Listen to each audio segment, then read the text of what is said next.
5 months after my wife died, I spotted her at a market. Then I followed her home. Something shocking happened. The funeral was in March.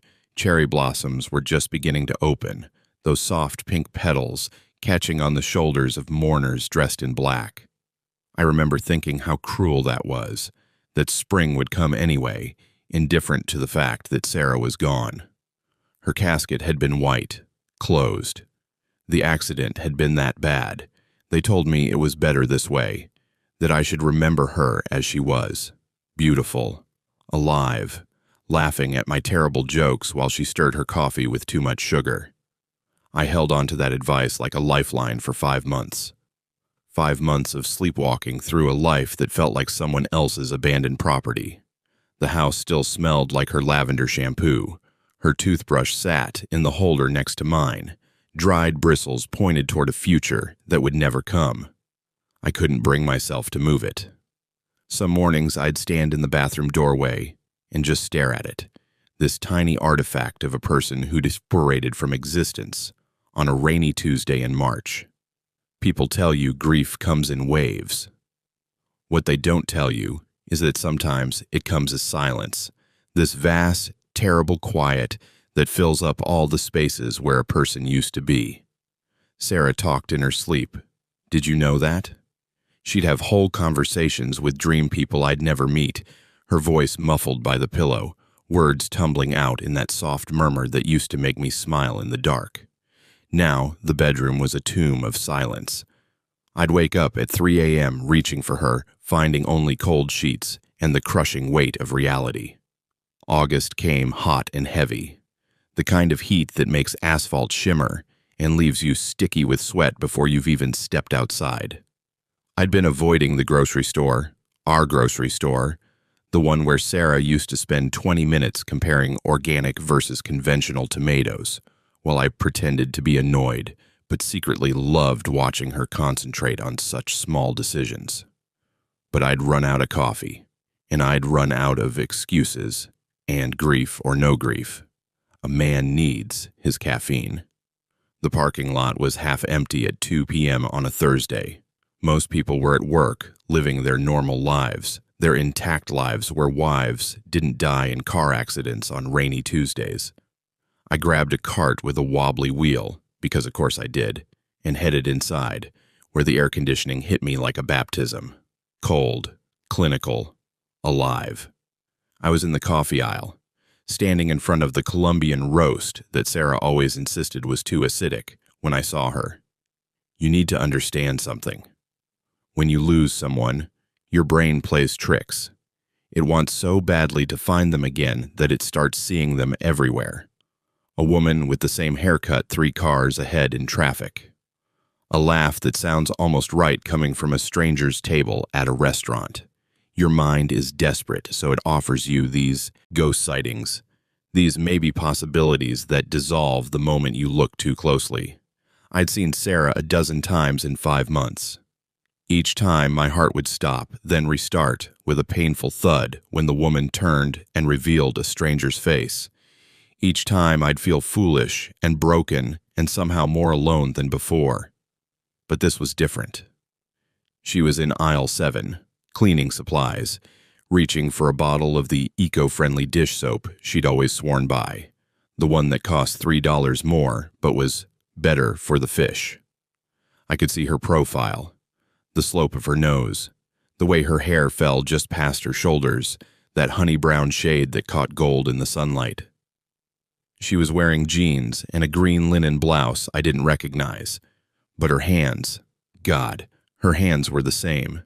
Delicate wrists, that small scar on her left thumb from when she'd tried to core an apple and the knife slipped.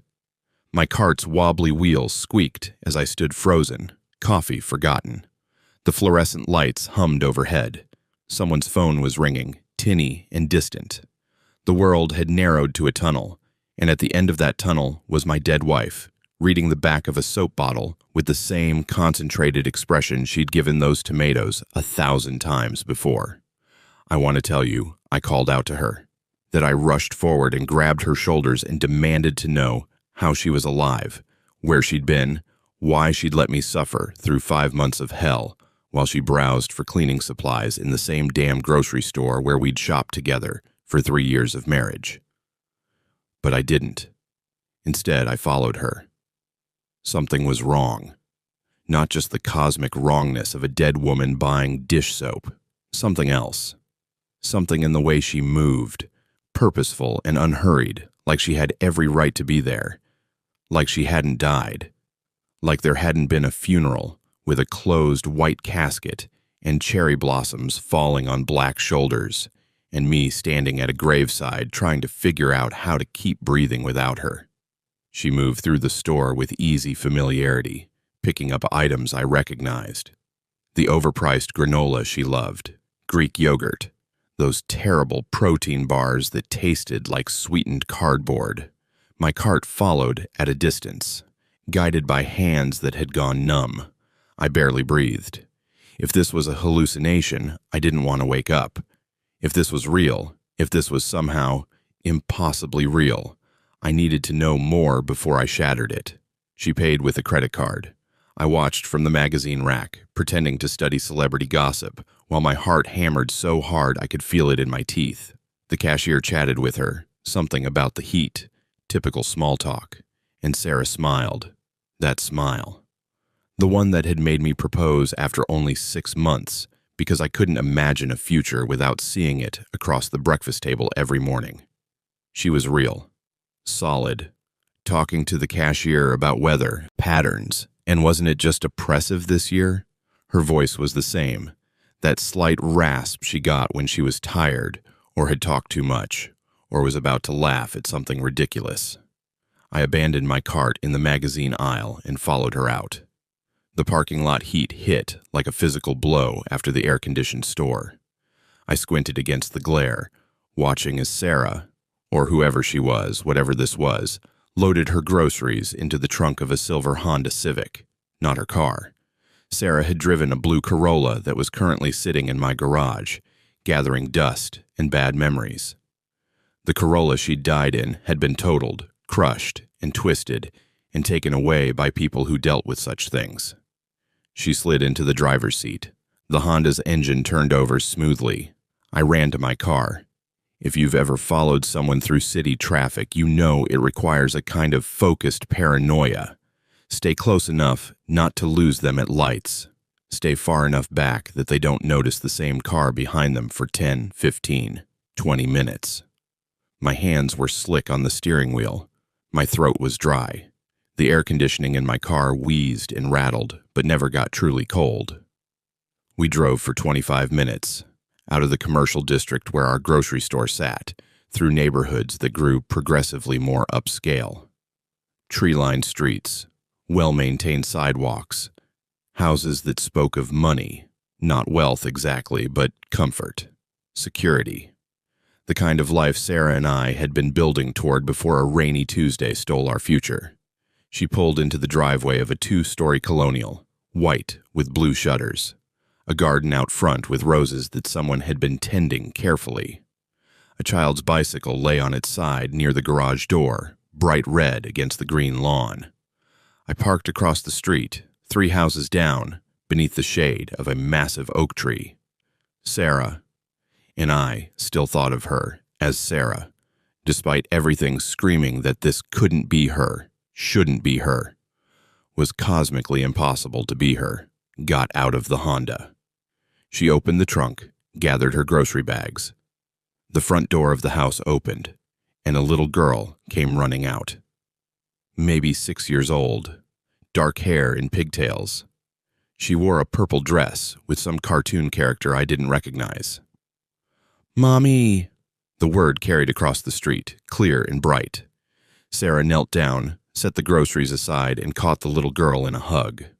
They stayed like that for a long moment, this tableau of maternal love that felt like a knife twisting in my chest. Then a man appeared in the doorway, tall, maybe 40, with graying hair and a polo shirt tucked into khakis. He smiled at them, that easy smile of a man whose life made sense, whose wife hadn't died 5 months ago, whose Thursday afternoon included normal things like coming home hugs and groceries, and a family that was whole and real and breathing. Sarah stood up, grocery bags in hand, and they went inside, together. The door closed. I sat in my car beneath the oak tree, the engine ticking as it cooled, my hands still gripping the steering wheel like it was the only solid thing left in the universe. The rational part of my brain, the part that had held me together through the funeral, through the insurance paperwork, through boxing up Sarah's clothes for donation, started running through possibilities. Twin sister, doppelganger, some cosmic coincidence of bone structure and mannerisms that had fooled me from a distance. The brain sees what it wants to see, and I wanted so desperately to see Sarah that I'd invented her in a stranger's face. But that scar on her thumb, the way she'd tilted her head while reading the soap bottle, the exact shade of her hair, the smile that I'd memorized the contours of during 3 years of marriage and countless mornings watching her drink 2 sweet coffee. I pulled out my phone with shaking hands, opened our photos. There were hundreds of them. Sarah at the beach, Sarah at her sister's wedding, Sarah making faces at the camera while attempting to cook dinner. I selected one from 3 months before the accident. Close up, clear lighting. I zoomed in on her face, committing every detail to memory, then looked back at the house with blue shutters, where the woman who was or wasn't my wife had just disappeared behind a closed door. Same curve of the jaw, same small mole near her left ear, same everything. I sat there for 2 hours as the afternoon stretched toward evening. The shadows grew longer. The oak tree's shade shifted and left me in glaring sunlight that made my eyes water. Or maybe that was something else. Twice, I reached for the door handle, ready to march up to that house and demand answers. Twice, I stopped myself. Because what would I say? What could I possibly say that wouldn't sound insane? Excuse me, I think that's my dead wife you have living in your house. At 5:47 p.m., I started the car and drove home. The house felt emptier than it had that morning, if such a thing was possible. Sarah's toothbrush still pointed toward its impossible future. Her lavender shampoo still scented the bathroom air. But now, these artifacts felt different. Not relics of the dead, but... what? Evidence? Props in a play I didn't understand? I stood in the shower until the water ran cold, trying to wash away the last 2 hours, trying to make sense of what I'd seen. When that didn't work, I sat on the edge of our bed, my bed, in the dark, and stared at nothing while my mind spun in circles. She'd had a child, that little girl with pigtails.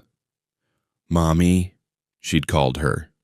But Sarah and I had been trying for a baby for over a year before she died. Before I thought she'd died. Every negative pregnancy test had been a small heartbreak. We'd been talking about fertility specialists, about adoption, about all the paths to parenthood when biology refused to cooperate. And now she was someone's mother, someone else's wife, living in a house with blue shutters and roses in the garden and a red bicycle on the lawn. I didn't sleep that night. How could I? Instead, I sat at the kitchen table with our photo album spread out in front of me, searching for... what? Clues. Evidence that the woman I'd loved and married and mourned had been someone other than who I thought she was. Our wedding album showed Sarah in white lace, radiant, her hand in mine as we cut the cake. Her engagement ring catching the light. That ring had been buried with her. I'd insisted on it, slipped it onto her finger one last time before they closed the casket. But in the grocery store, I'd seen rings on her left hand. I tried to remember if they were the same. The memory slipped away like water. At 3 a.m., I made a decision. Tomorrow, I'd go back. I'd watch that house. I'd find proof, one way or the other. Either I was losing my mind, grief finally breaking something fundamental in my brain, or my wife had staged her own death, and I needed to know which. Because here's the thing about grief that no one tells you. It's not just sadness. It's not just missing someone. It's the terrible, crushing weight of all the unanswered questions, all the things you never said, all the futures that got canceled without warning. For 5 months, I'd been living with that weight, learning to carry it, finding ways to breathe under its suffocating pressure. But if Sarah was alive, If she'd chosen to let me suffer while she played house with someone else, while she hugged a daughter I didn't know existed, while she bought dish soap and smiled at cashiers and lived a life that didn't include the man who'd buried an empty casket and tried to figure out how to survive her absence. If that was true, then grief wasn't the right word for what I was feeling anymore. The sun came up. Friday morning painted the kitchen in shades of gold. I made coffee, the Colombian roast that was too acidic and tasted nothing. My hands were steady now. My heart had stopped racing. I felt calm, purposeful. Whatever came next, I'd be ready for it. The truth was out there, living in a house with blue shutters, and I was going to find it. Friday morning arrived with the kind of crystalline clarity that feels almost mocking when your world is falling apart. I sat in my car across from the house with blue shutters at 6:47 a.m., a thermos of bad coffee wedged between my thighs and a notebook open on the passenger seat. The notebook was empty, except for the address I'd scrawled at the top, 22847 Maple Grove Lane. Such an ordinary address for such an impossible situation. I'd told myself I was being methodical, scientific even, gathering evidence before drawing conclusions. But the truth, and I was starting to understand that truth was a more complicated thing than I'd ever imagined. The truth was that I needed to see her again, to confirm that yesterday hadn't been some grief-induced hallucination, some cruel trick my desperate mind had played while I stood in the coffee aisle mourning the woman who used to debate the acidity of beans. The street was quiet in that early morning way. A jogger passed, earbuds in, ponytail swinging. 2 houses down, someone dragged their trash bin to the curb. Normal people doing normal things in their normal lives, where dead wives stayed dead, and reality followed recognizable rules. At 7:15, the garage door of 2847 Maple Grove Lane rumbled open. The man emerged first. Same polo shirt as yesterday, different color. He carried a briefcase and moved with the purposeful efficiency of someone running slightly late. He backed a black SUV out of the garage, paused to wave at someone inside the house, then drove away. I watched his taillights disappear around the corner, my pen hovering over the notebook. Husband leaves for work, 7:17 a.m. God, I'd become a stalker, a spy observing the mundane rhythms of strangers, except they weren't strangers, were they? At least one of them wasn't. Unless I was wrong. Unless my mind had finally broken under the weight of 5 months' grief, and I was sitting outside a random house, watching a random family because I couldn't accept that Sarah was gone. At 7:42, the front door opened again. She wore a yellow sundress this time. The color made her skin glow in the early light. Her hair was pulled back in a loose ponytail, and she held the little girl's hand as they walked to the silver Honda. The child clutched a backpack covered in unicorns, chattering about something I couldn't hear from across the street. Sarah, the woman who looked exactly like Sarah, who moved like Sarah, who tilted her head while listening to her daughter the same way my Sarah used to tilt her head when I told her about my day. She smiled and opened the back door, helped the child into a booster seat. Mother and daughter, 7:43 a.m. School run. They drove past my car. I slouched down instinctively, though the oak tree's shadow probably hid me well enough. The Honda turned left at the corner. I waited 30 seconds, then followed. The elementary school was 12 minutes away, brick and glass with a playground visible from the drop-off loop. I parked in the visitor lot and watched as Sarah pulled up to the curb. The little girl unbuckled herself with the practiced ease of routine, leaned forward to kiss her mother's cheek, then hopped out and ran toward a group of kids near the entrance. Sarah waited until the child disappeared inside before driving away. I followed her to a coffee shop. The irony wasn't lost on me. Sarah, my Sarah, the original Sarah, the Sarah who died 5 months ago in a twisted metal coffin on a rainy Tuesday. She'd been a barista when we met. I'd walked into that downtown cafe 7 years ago looking for caffeine and walked out with her phone number scribbled on my cup. She'd drawn a little heart next to the digits. I still had that cup somewhere, buried in a box of mementos I couldn't look at without feeling like my chest was caving in. This coffee shop was called The Daily Grind, which was aggressively unoriginal but looked clean and well-maintained. She parked, went inside, emerged 8 minutes later with a to-go cup and what looked like a muffin. She sat in her car for a moment, and I watched her take that first sip the way I'd watched her take 1,000 first sips. Eyes closing, small smile. That moment of pure appreciation for good coffee done right. Then she pulled out her phone. I was too far away to see what she was looking at, but I could see her face change. The smile faded, her brow furrowed. She set the coffee down carefully, both hands on the phone now, scrolling or typing or reading something that made her shoulders tense. For 3 full minutes, she stared at that screen. Then she made a call. The conversation lasted 90 seconds. I watched her mouth move, watched her free hand gesture the way it always did when she was explaining something complicated or frustrating. When she hung up, she sat very still for a long moment before putting the car in reverse. Phone call, 8:23 a.m. Appeared upset. The next stop was a yoga studio in a strip mall sandwiched between a dry cleaner and a physical therapy office. The sign read, Serenity Flow Yoga, in that flowing script that seems legally required for such establishments. She went inside carrying a rolled mat I hadn't noticed in the car. Through the glass front, I could see her greeting the woman at the desk with a hug, that easy familiarity of regular customers and friendly staff. I sat in the parking lot for the next hour and 15 minutes. This was insane. I knew it was insane. A sane person would have confronted her in the grocery store. A sane person would have called the police, reported some kind of fraud or identity theft, or whatever crime you call it when your dead wife turns out to be alive and living with another family. A sane person certainly wouldn't be conducting surveillance from a rental car that smelled like the Pine air freshener dangling from the rearview mirror.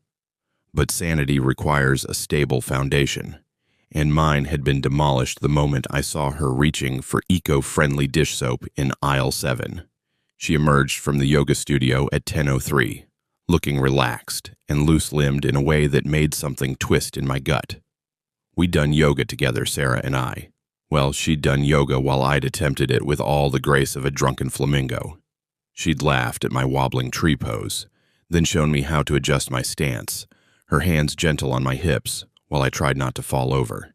That had been 2 years ago, a Sunday morning, rain tapping on the windows while we contorted ourselves on the living room floor, and she told me that yoga wasn't about perfection, it was about presence. I wondered if she was present now, if she ever thought about the life she'd left behind, the husband who'd mourned her, the future they'd buried in a white casket.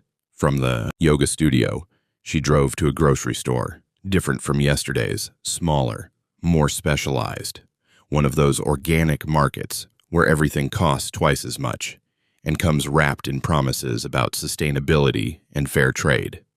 I followed her inside this time, keeping 2 aisles between us, pretending to study bulk grains while she selected vegetables with the same careful attention she'd always given produce. That's when I noticed the ring. She reached for an avocado, checking for ripeness with a gentle squeeze, and the light caught her left hand. 2 rings, a wedding band and an engagement ring, not the ones I'd given her. These were different, platinum maybe, or white gold. The engagement ring had a larger stone, emerald cut, more expensive than the modest round diamond I'd saved 3 months to afford when I proposed on that beach at sunset, while she cried and said yes and kissed me with salt on her lips from the ocean spray. Evidence of a whole other life, a whole other love story, a whole other man who'd probably almost saved for months to buy that ring, who'd probably also planned the perfect proposal, who'd probably also believed in forever. Did he know? Did the man with the polo shirt and the briefcase, the man who waved from the doorway and drove an SUV to work, did he know that his wife was someone else's widow? Or was he as much a victim in this as I was? She moved through the store with purposeful efficiency. Kale, quinoa, that expensive almond milk that Sarah used to call unnecessary but delicious.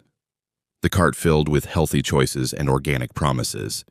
At the checkout, she chatted with the cashier about a community garden project, something about volunteer hours and heirloom tomatoes.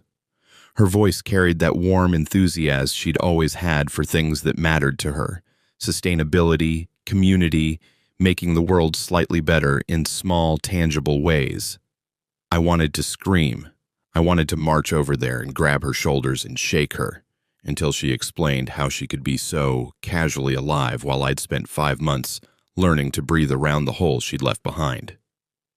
But I stayed frozen in the bulk grain section, my hands clenched around a bag of organic quinoa I had no intention of buying, while she paid and left and drove away in her silver Honda to her house with blue shutters and her daughter with pigtails and her life that didn't include me.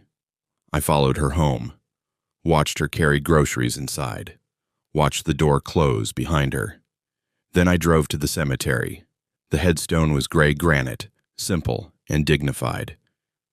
Sarah Elizabeth Morrison, beloved wife, March 15, 1990, March 7, 2023, forever in our hearts. My parents had helped me choose it. I'd been too broken to make decisions, too shattered to think about fonts and finishes and the words you use to summarize a life on a rectangle of stone. I stood there in the noon heat, sweat soaking through my shirt, and stared at my wife's grave. The grass had grown over the plot now, no longer the raw earth of fresh burial. Someone, probably the cemetery maintenance staff, had placed flowers in the built-in vase. White roses. Sarah had loved white roses. "I saw you today," I said to the headstone, to the empty plot beneath it, to the absence that might not be an absence at all. "You were buying avocados, checking for ripeness like you always did. 3-second squeeze test, right? That's what you called it." A crow landed on a nearby headstone, tilted its head at me with that judgmental look crows seem to perfect. "There's a little girl," I continued. "Dark hair, purple dress yesterday. She calls you mommy. And a man. Husband, presumably. Nice house. Garden with roses. The whole domestic dream we were supposed to have together." The crow flew away. I stood alone among the dead, talking to a grave that might not contain who I thought it contained, trying to make sense of the impossible. Here's what I knew. 5 months ago, there had been an accident. A rainy Tuesday evening. Sarah had been driving home from her sister's house, the route she'd taken 100 times. The police report said she'd hydroplaned, lost control, crossed the center line. The impact had been catastrophic. The other driver, a college student named Marcus Webb, had walked away with minor injuries and major trauma. Sarah had been pronounced dead at the scene. I'd identified her body. Or had I? The memory came back now, sharp and terrible.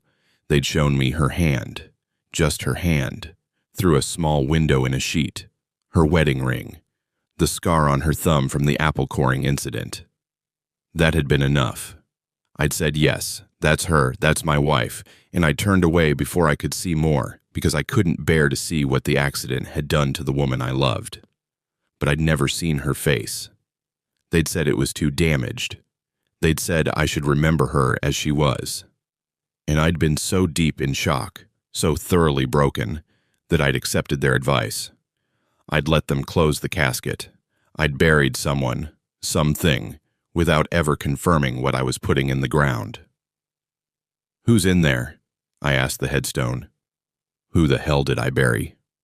The cemetery offered no answers, just row upon row of stones marking people who were actually dead, who hadn't faked accidents and abandoned their spouses to start fresh with new families in houses with blue shutters. I pulled out my phone and called Detective Morrison. No relation to Sarah despite the shared last name, just one of life's small coincidences that had seemed almost cosmically significant when he'd introduced himself 5 months ago as the investigator assigned to the accident. "Mr. Chen," he answered on the third ring. "This is unexpected. How are you holding up?"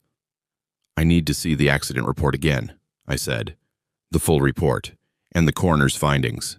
Everything you have. A pause. Michael, we went through all this. I know it's hard to find closure, but please, my voice cracked. I need to see it.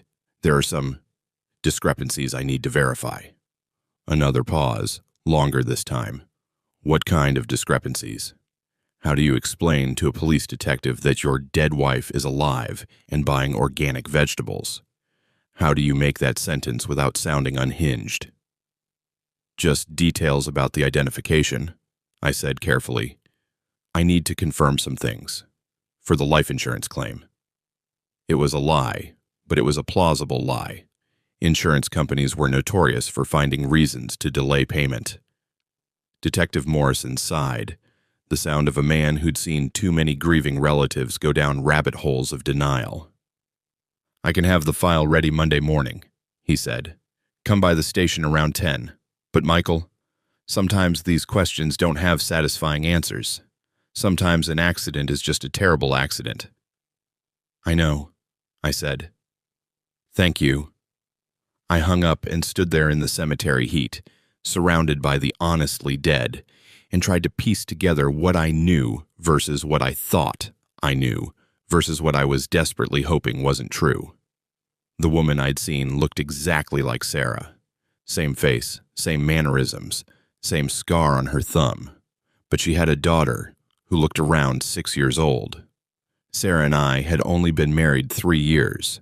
The math didn't work unless she'd been pregnant before we met, which was impossible because I'd known her for 4 years before the wedding, and there'd been no secret child, no mysterious past she'd hidden. Unless everything had been a lie. Unless the woman I'd married had been someone other than who she claimed to be. Unless... My phone buzzed. A text from Sarah's sister, Jennifer. Thinking about you today. 5 months. Can't believe it's been 5 months. Lunch soon. I stared at the message. Jennifer had been devastated at the funeral. She'd sobbed through the entire service, had to be supported by her husband on either side.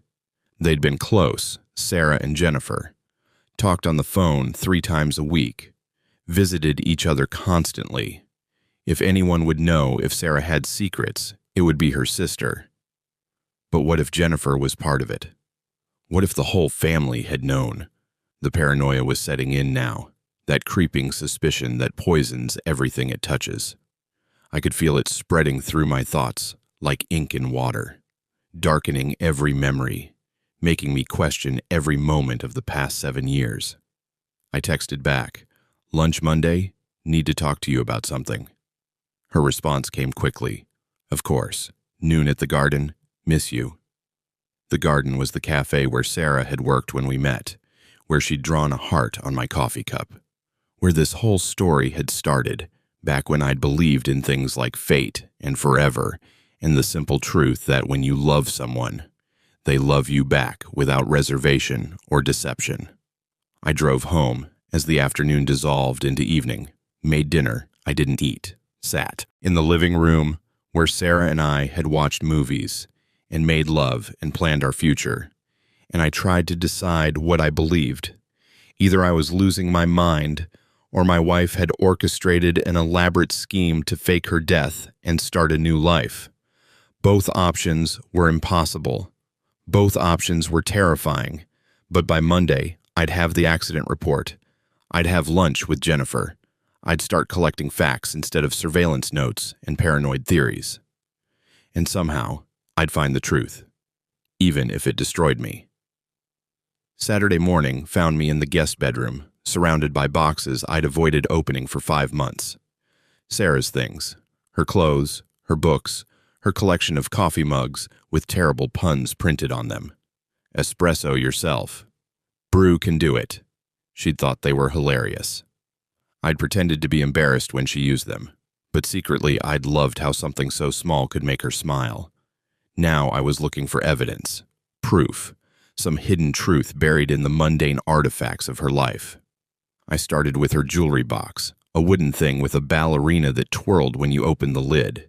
The mechanism had broken years ago, so the ballerina just stood there, frozen mid-pirouette, while I sifted through earrings and necklaces and the small treasures she'd collected.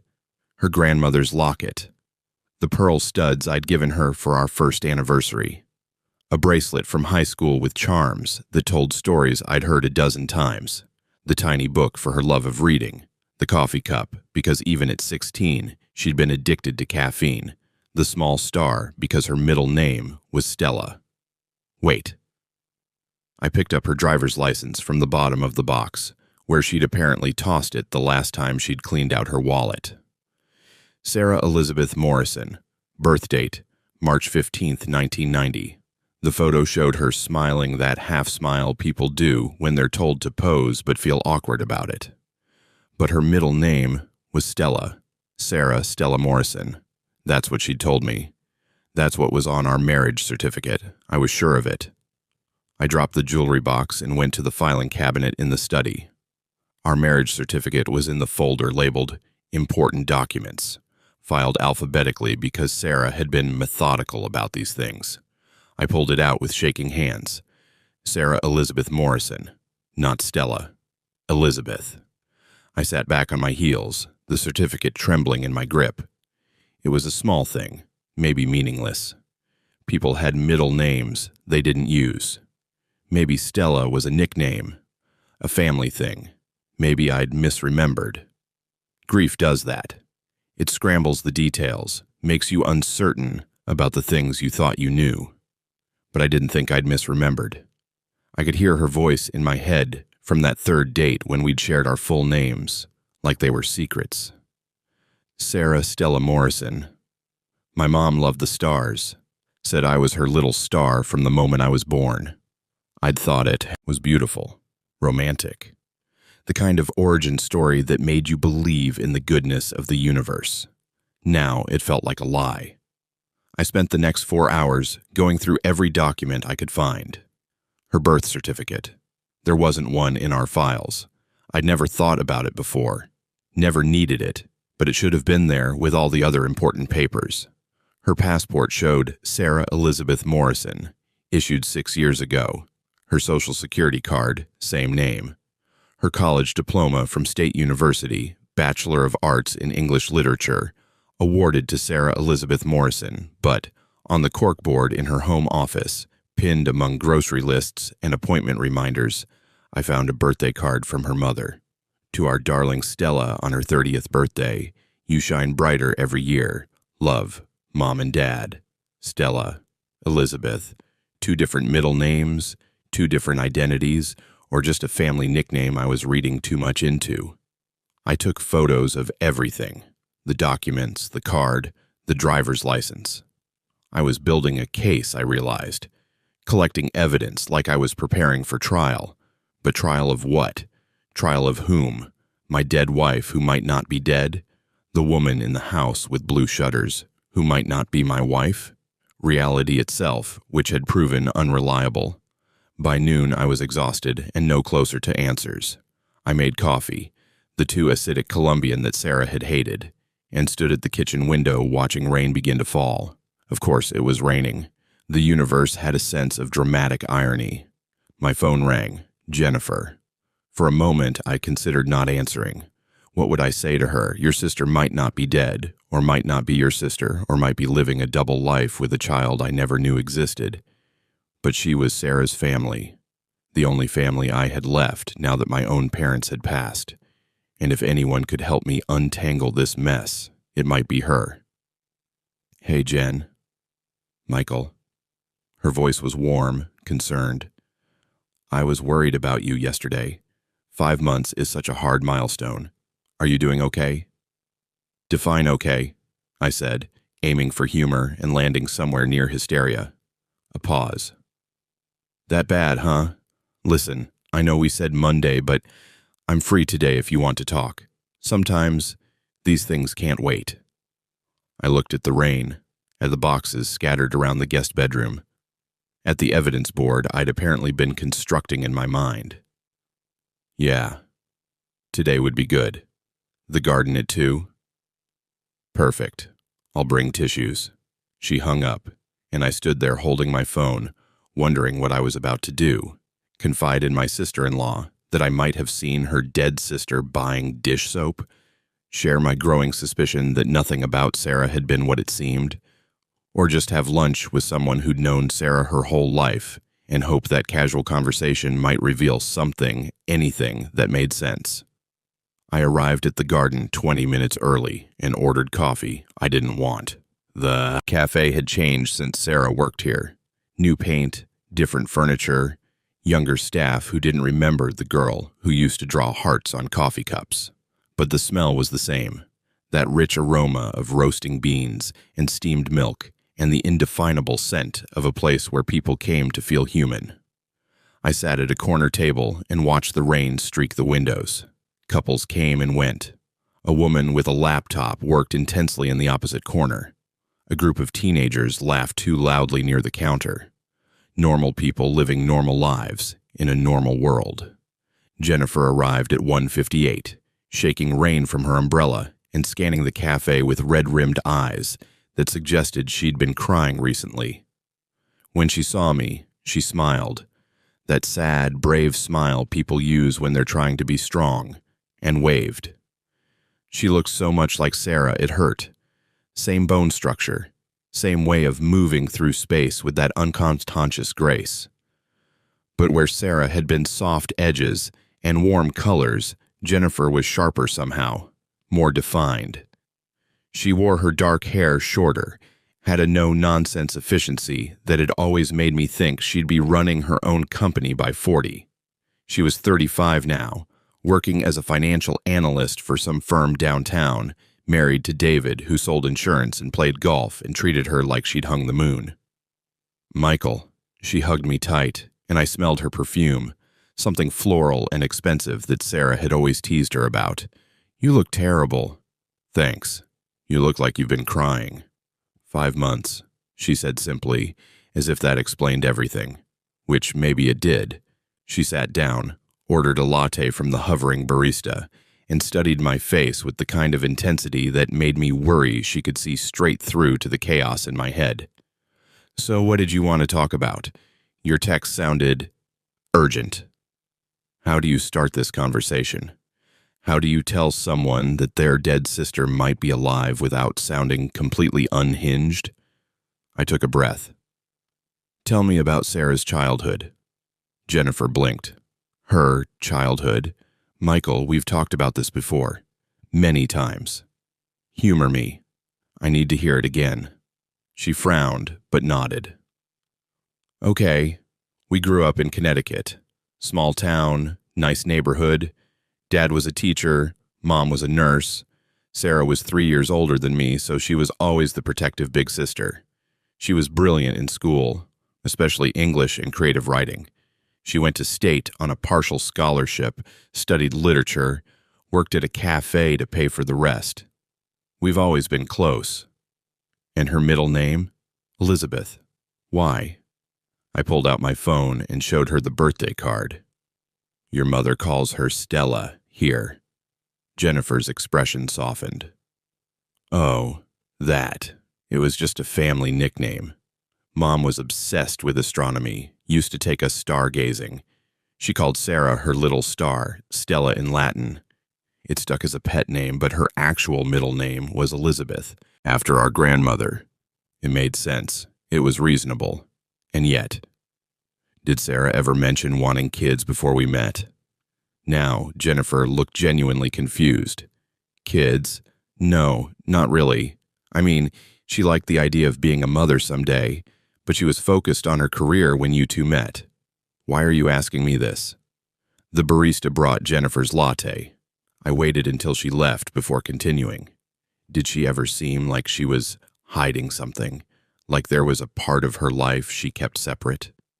Michael. Jennifer reached across the table and took my hand. What's going on? You're scaring me. I looked at her.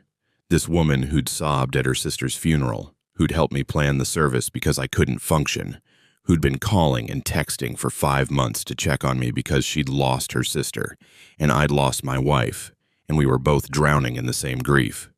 Either she was the world's greatest actress, or she genuinely believed Sarah was dead. I think I saw her, I said quietly. On Thursday, at the grocery store. Jennifer went very still. Saw who? Sarah. I saw Sarah buying dish soap and granola and all the things she used to buy. And I followed her. The words tumbled out now, unstoppable. She drove to a house in the suburbs. Nice place, blue shutters. There was a little girl, maybe 6, who called her mommy. And a husband. I watched her do yoga and shop at the organic market and drop the kid at school. And Jennifer, it was her. Same face, same mannerisms, same scar on her thumb from when she cut herself with that apple corer. Jennifer's face had gone pale. Michael, Sarah is dead. We buried her. You identified her body. I identified her hand, just her hand. They said her face was too damaged, that I shouldn't see. And I didn't question it because I was in shock, because I trusted them, because the idea that anything else could be true was impossible. I was gripping my coffee cup so hard, my knuckles had gone white. But what if it wasn't her? What if someone made a mistake? Or what if what? Jennifer's voice had gone sharp. What if my sister faked her own death? Let us all suffer while she started a new life with a secret family? Michael, listen to yourself. You sound paranoid, delusional. I know how it sounds. Do you? She pulled her hand back. Because it sounds like you're so deep in grief that you're seeing things that aren't there. It sounds like you need help, professional help. I'm not crazy. I didn't say you were crazy. I said you're grieving. There's a difference. Her eyes were wet now. I see Sarah everywhere too. In crowds, in stores, in cars passing by. It's normal. It's how our brains cope with loss. They try to bring back the person we've lost by finding them in strangers. This wasn't a stranger who looked like her. This was her. It wasn't. Jennifer's voice broke. Sarah is dead, Michael. I know you don't want to believe it. God knows I don't want to believe it. But she's gone. And inventing conspiracy theories about secret families isn't going to bring her back. It's just going to destroy you. We sat in silence for a long moment. The cafe buzzed with life around us, conversations and laughter, and the hiss of the espresso machine. Normal sounds in a normal place where normal people didn't discuss whether their dead loved ones might be alive and living double lives. I have photos, I said finally. From Thursday. I took pictures. Of a stranger who looks like Sarah. Look at them, please. Just look and tell me I'm wrong. I pulled out my phone and scrolled to the shots I'd taken from across the street. They weren't great. Too far away, too much shadow from the oak tree. But you could see her profile as she helped the little girl into the car. You could see the shape of her face, the way she moved. Jennifer looked at the screen for a long time. Too long. When she finally spoke, her voice was careful. She has the same build, similar coloring. But Michael, this could be anyone. The angle is bad, the distance is too far, and you're seeing what you want to see. What about this one? I showed her a closer shot from the organic market, taken while pretending to examine overpriced almond milk. Jennifer zoomed in, her finger trembling slightly. For a moment, just a moment, something flickered across her face. Doubt, recognition, then it was gone, replaced by sad certainty. It's not her, she said, handing back the phone. I'm sorry, but it's not. You hesitated. I hesitated because I wanted it to be her. Because for one insane second, I let myself hope. She wiped at her eyes. But hope isn't reality. Sarah is dead. The police investigated. The medical examiner confirmed it. We had a funeral. You need to accept this and move forward. What if I can't? Then you get help, therapy, medication if needed, whatever it takes to work through this. She stood up, leaving her latte mostly untouched. I love you, Michael. Your family. But I can't enable this delusion.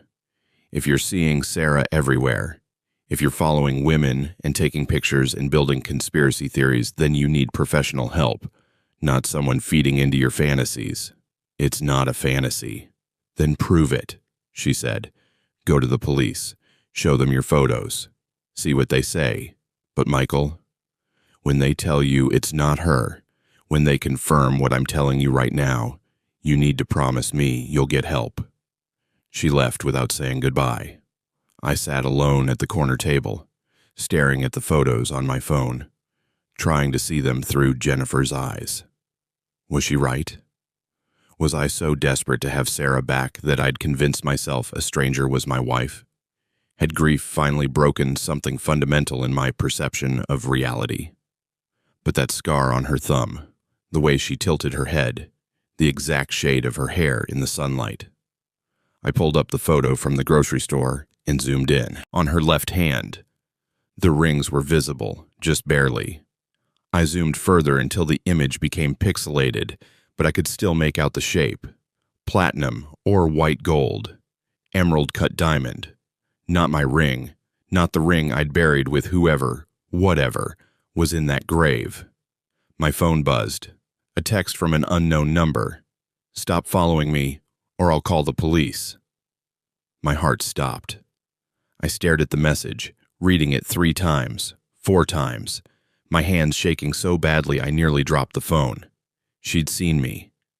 The woman at 20847 Maple Grove Lane had noticed my car, my surveillance, my desperate stalking. But the text didn't say, stop following my wife, or leave us alone. It said, stop following me. Me, as in, I know who you are and what you're doing, as in, I see you seeing me. I typed back with trembling fingers, Sarah? 3 dots appeared, indicating she was typing. They pulsed for 10 seconds, 20, 30, then they disappeared. No response came. I sat in the garden cafe where this whole story had started 7 years ago, where Sarah had drawn a heart on my coffee cup and smiled and changed my entire life. And I stared at those 3 words on my screen. Stop following me, or I'll call the police. Not a denial. Not, I'm not Sarah. Or, you have me confused with someone else. Just a warning. A threat. A confirmation that she knew exactly who I was, which meant she knew exactly what she'd done. I stood up, left money on the table for coffee I hadn't touched, and walked out into the rain. The city blurred through water and tears and the terrible clarity of understanding. My wife, if she was my wife, was alive, and she was threatening to have me arrested if I got too close to the truth. Monday couldn't come fast enough. Sunday was the longest day of my life, and I'd had some long days lately. The kind where minutes stretch into hours and hours into small eternities of waiting and wondering and slowly losing your mind in the space between one breath and the next. I didn't go back to Maple Grove Lane. The text message had been clear enough, and the last thing I needed was a restraining order before I'd gathered enough evidence to prove I wasn't insane. Instead, I sat at my kitchen table with every document I could find related to Sarah, to our marriage, to the accident that had supposedly killed her, and I built a timeline. Because here's what I'd learned in my previous life as an auditor before grief turned me into something else entirely. Numbers don't lie. Documents don't lie. People lie. People are magnificent at lying, at creating elaborate fictions that sound plausible until you start checking receipts and dates and the small details that don't quite add up. So I checked. Sarah and I met on October 14th, 2016. She was 26, working at the Garden Cafe while figuring out what to do with an English degree, as she'd put it. We dated for 6 months before I proposed on that beach at sunset. Married 3 months later in a small ceremony with 30 guests, her family, my family, a handful of close friends. Nothing extravagant. Sarah had wanted simple and meaningful, so that's what we'd done. Or at least, that's what I remembered. But memory is a story we tell ourselves, and stories can be edited. I pulled up our wedding photos on my laptop and studied them with an auditor's eye.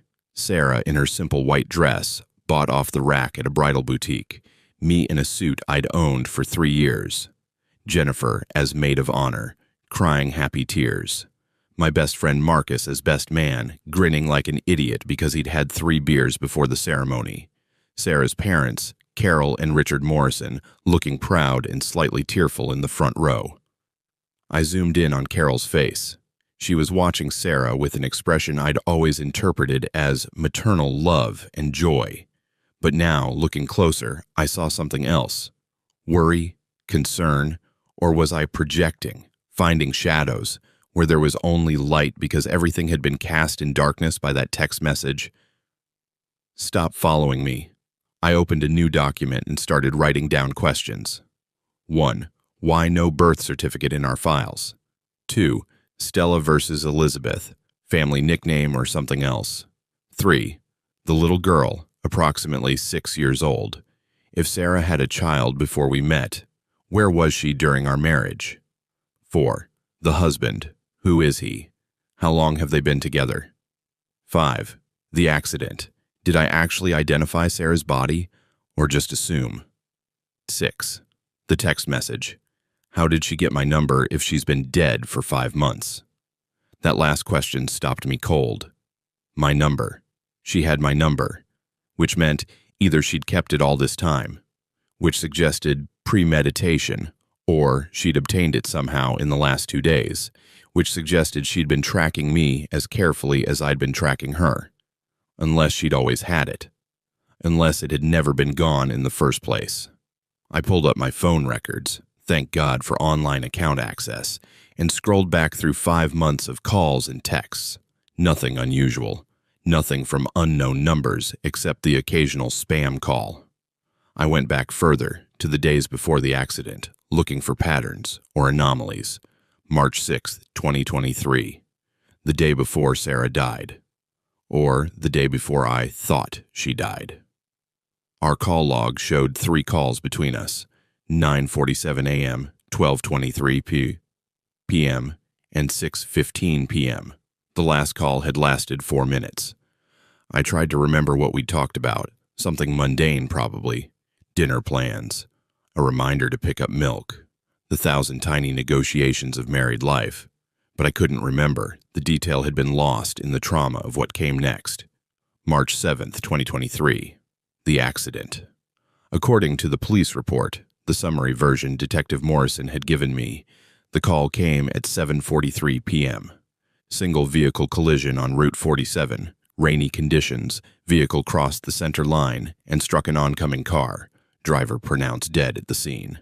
I'd been at home, working late on a client report actually because we had a deadline and I'd been behind. The knock on the door came at 9:17 p.m. 2 uniformed officers with expressions that told me everything before they said a word. Mr. Chen, Michael Chen, may we come in? The rest was a blur of formal condolences and terrible questions. Did my wife have any distinguishing marks?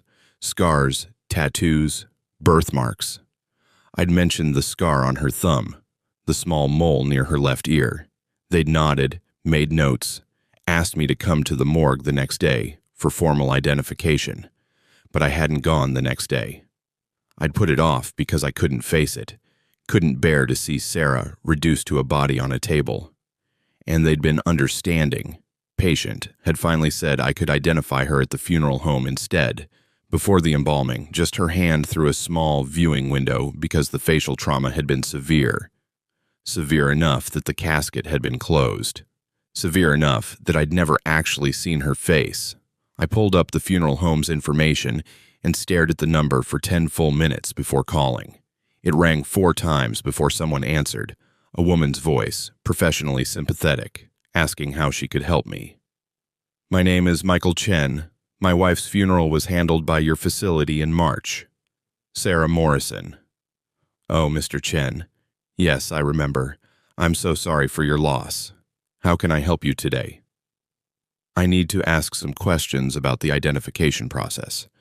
The viewing before the funeral. A pause. Of course. What would you like to know? I only saw her hand. Is that standard procedure? For cases with facial trauma? Another pause, longer this time. Mr. Chen, I'm not sure I understand. You were present for the full viewing. You spent approximately 15 minutes with your wife's body before the service. The kitchen tilted sideways. I gripped the edge of the table. No, I saw her hand through a window. Just her hand. They said the facial injuries were too severe. Sir, I was there. I assisted with the arrangement personally. You requested a private viewing before the family arrived. You were alone with the deceased for 15 minutes. You touched her face. You said goodbye.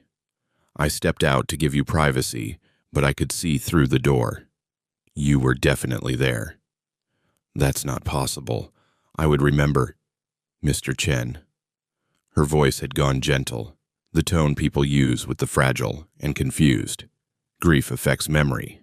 It's not uncommon for people to block out traumatic experiences, but I assure you, you had a full viewing.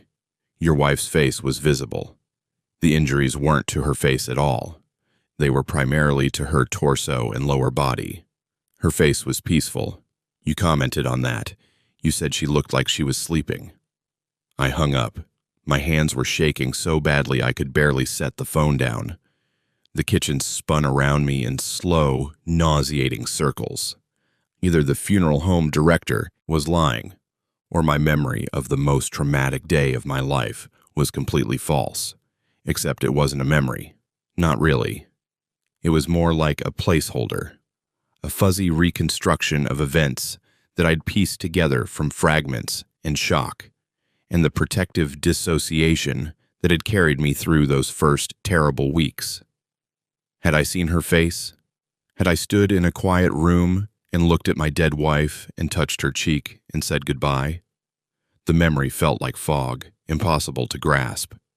I could remember the funeral home's lobby, cream walls, soft lighting, a box of tissues on every surface. I could remember walking down a hallway. But after that, everything dissolved into static. Maybe I had seen her. Maybe grief had erased the memory because it was too painful to keep. Or maybe I'd seen someone who looked enough like Sarah that I hadn't questioned it.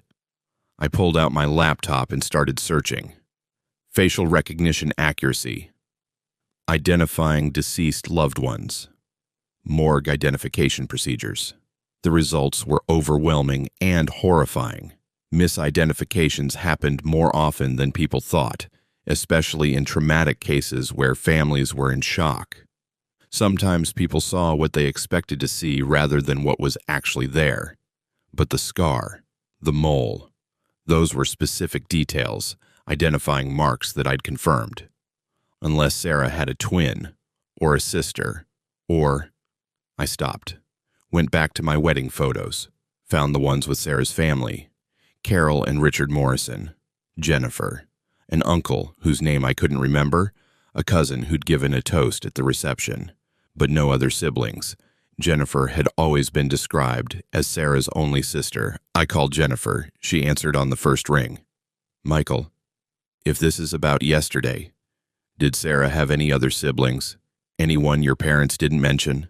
Silence. Then, what? No, it was just the two of us. Why are you asking me this? I need you to be completely honest with me. Were there any family secrets?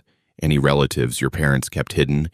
Maybe from a previous marriage, or... Michael, stop. You're spiraling. This obsession isn't healthy. Please, Jennifer, just answer the question. She sighed, and I could hear the exhaustion in it. No, there were no secret siblings, no hidden relatives. Mom and Dad were married 40 years before Dad passed. They had 2 daughters, Sarah and me. That's it. That's the whole boring, normal family tree. And you're sure Sarah never had a child before we met?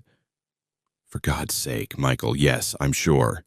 I would know if my sister had gotten pregnant. We talked about everything. Everything. She would have told me. Unless she couldn't tell you. Unless there was a reason to keep it secret. There was no secret child. Her voice rose, sharp with frustration and grief. Sarah was 26 when you met her. She'd been working at that cafe for 2 years, living in a studio apartment, barely making rent. Where exactly would she have hidden a 4-year-old? How would she have paid for childcare on a barista's salary? Think about the logistics, Michael. Your theory doesn't make sense. She was right. The logistics didn't make sense, unless Sarah had given up the child for adoption, or unless someone else had been raising her, or unless... I'm going to the police tomorrow, I said. Detective Morrison is pulling the full accident report for me. Good. Maybe that will give you closure. Maybe seeing everything officially documented will help you accept that Sarah is gone. Or maybe it will prove I'm right. Jennifer made a sound that was half sob, half laugh. And if you're wrong, if you go down to the station and they confirm what I've been telling you, that Sarah is dead, that you're chasing ghosts, will you finally get help? Yes, I lied. After we hung up, I sat in the kitchen as afternoon faded to evening, as the shadows grew long, and the house filled with the particular silence of Sundays spent alone. I thought about calling my own therapist. I'd been seeing Dr. Reeves for 3 months now, working through the stages of grief. But what would I say? That I'd been stalking a woman who looked like my dead wife? That I'd received a threatening text from her? That I was beginning to suspect my entire marriage had been built on lies? Dr. Reeves would increase my medication, maybe recommend inpatient treatment. She meant well, but she operated from the assumption that Sarah was dead, that my grief was normal, that healing meant accepting loss and moving forward. But what if the loss itself was a lie? I ordered pizza I didn't eat and spent the evening going through Sarah's social media accounts, the ones I'd memorialized after her death, turning her Facebook and Instagram into digital shrines that friends could visit to share memories and condolences. I scrolled back through years of posts, photos of us together, smiling at the camera. Sarah with Jennifer at some bar, drinks raised in a toast. Sarah at the beach, at a concert, at Christmas with her family. Normal life, normal photos, nothing suspicious or strange or suggesting she'd been living a double life. But I noticed something I'd never paid attention to before. Sarah rarely tagged herself in locations. She'd post photos, but never include where they were taken. And her friend list was remarkably small, maybe 50 people total, most of whom were family or people from work. For someone who'd lived in the city for 6 years, that was unusual. Most people accumulated digital acquaintances like dust, friending coworkers, and casual acquaintances, and friends of friends, until their lists numbered in the hundreds. Sarah's was curated, controlled, almost like she'd been careful about who could see her life. I clicked through her friends list, recognizing most of the names. Jennifer, her parents, coworkers from the garden, a few people from college whose names I vaguely remembered from stories, and then, near the bottom, a profile that made my heart skip. Rebecca Lawrence. The profile picture showed a woman with dark hair, maybe late 30s, smiling at the camera with a child in her lap. The child had pigtails. I clicked on the profile, but it was set to private. Only mutual friends could see posts. I checked our mutual friends, just Sarah. They weren't connected to anyone else in Sarah's network. I took a screenshot of Rebecca Lawrence's profile picture and zoomed in on the child. Dark hair, maybe 6 years old, wearing a purple dress, the same purple dress I'd seen on the little girl at 2847 Maple Grove Lane. My phone buzzed. Another text from the unknown number. Tomorrow, 10 a.m., Riverside Park, North Bench by the fountain. Come alone. I'll explain everything. I stared at the message, reading it over and over until the words lost meaning. She wanted to meet. The woman who'd threatened to call the police if I followed her now wanted to meet and explain everything. It was obviously a trap, or a confrontation, or some kind of setup that would end with me looking like the unhinged widower stalking innocent women. I texted back, "How do I know it's really you?" The response came immediately. "The coffee shop where we met. You said I had beautiful eyes. I said you had terrible taste in coffee. You ordered it anyway, every day for 3 weeks, just so you could see me smile." My vision blurred. Those were details I'd never told anyone. Private moments from the early days of our relationship, the kind of memories you keep locked away because they're too precious to share. Only Sarah would know those things, which meant Sarah was alive. And tomorrow, I'd finally get my answers. I didn't sleep Sunday night. How could I? Every time I closed my eyes, I saw her face, Sarah's face, my wife's face, the face I'd thought I'd never see again except in photographs, in dreams, and the cruel tricks my grief-broken mind played on me in crowds. By 5 a.m., I gave up on sleep entirely and made coffee, the too acidic Colombian that she'd hated, that I'd kept buying anyway because changing brands felt like admitting she was really gone. Now, I stood at the kitchen counter, watching the sun rise through the window, and wondered what admission I'd be making in 5 hours when I sat down on a park bench to meet my dead wife. I showered, shaved, put on clothes that I changed 3 times because nothing felt right for this moment. What do you wear to meet a ghost? What's the appropriate outfit for a conversation that might prove you're either completely sane or utterly deranged? I settled on jeans and a blue button-down. The shirt Sarah had always said brought out my eyes. Then I felt ridiculous for choosing it, for caring what I looked like, for treating this like some kind of date instead of a confrontation with a woman who'd let me believe she was dead for 5 months. 5 months of hell. 5 months of waking up reaching for her. 5 months of cooking dinner for 2, and then staring at the extra plate until I threw it away uneaten. 5 months of people telling me it would get easier. That time healed all wounds, that I'd learned to live with the loss. Except there was no loss. Just a lie. By 8 a.m., I was in my car. Too early to head to the park, but I couldn't stay in that house anymore, surrounded by artifacts of a marriage that might have been fiction from the start. I drove aimlessly through the city, watching it wake up. Commuters grabbing coffee, parents walking kids to school, the ordinary machinery of life grinding forward while mine had been suspended in amber for 5 months, preserved in grief like an insect trapped in tree sap. At 9:15, I parked 3 blocks from Riverside Park and walked. The morning was crisp and bright, the kind of September day that makes you believe in fresh starts and new beginnings. Joggers passed me on the path. A woman threw a tennis ball for a golden retriever, who bounded after it with pure, uncomplicated joy. I envied that dog. I envied everyone whose biggest problem was getting enough exercise or making it to work on time. The fountain was in the center of the park, a tired old thing that had probably been impressive in the 1960s, but now just wheezed and sputtered water in vaguely artistic patterns. The north bench sat 20 feet away, partially shaded by a massive willow tree whose branches hung like a curtain, creating a pocket of privacy in the public space. She was already there, even from a distance, even with her back to me. I knew it was her. The slope of her shoulders, the way she sat with her hands folded in her lap, perfectly still, in a way that most people never achieved. Sarah had always been able to be still. It was one of the things I'd loved about her, that she could sit in comfortable silence, that she didn't need to fill every moment with noise. I approached slowly, my heart hammering so hard I could feel it in my throat. She didn't turn around, but I saw her shoulders tense. She knew I was there. I sat down on the bench, leaving 2 feet of space between us. For a long moment, neither of us spoke. We just sat there, 2 people who'd promised to love each other until death did us part, separated by a chasm wider than the small distance between us. Finally, she turned to look at me. It was her. It was absolutely, undeniably her. Same eyes.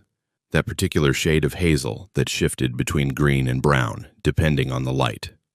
Same small scar on her chin from a childhood bike accident. Same tiny mole near her left ear.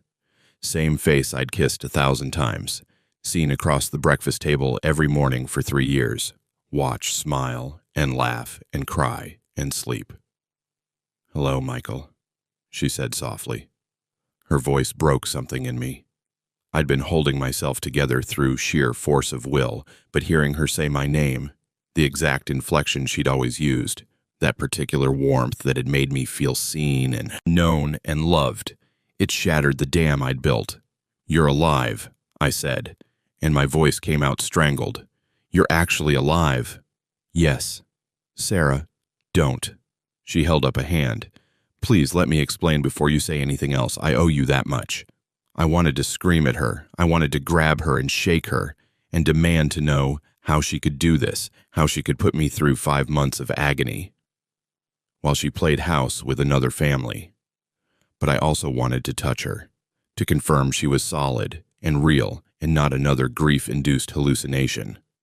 So I sat silent and waited. She took a breath, and I watched her gather herself the way she always did before difficult conversations. Shoulders back, chin up. That determined set to her jaw that said she was going to push through, no matter how hard it got. My name isn't Sarah Morrison, she said. It's Rebecca Lawrence. The woman who died in that accident, the woman you buried, was my twin sister, Sarah. The real Sarah. The world tilted. The fountain's burbling became too loud, then too quiet. I couldn't breathe properly. Twin, I repeated numbly. Identical twin. Our parents separated us when we were 6 months old. Her voice was steady, but her hands were shaking in her lap. Mom took Sarah. Dad took me. We grew up on opposite sides of the country, not knowing about each other until 3 years ago, when I hired a private investigator to find my birth family. 3 years ago.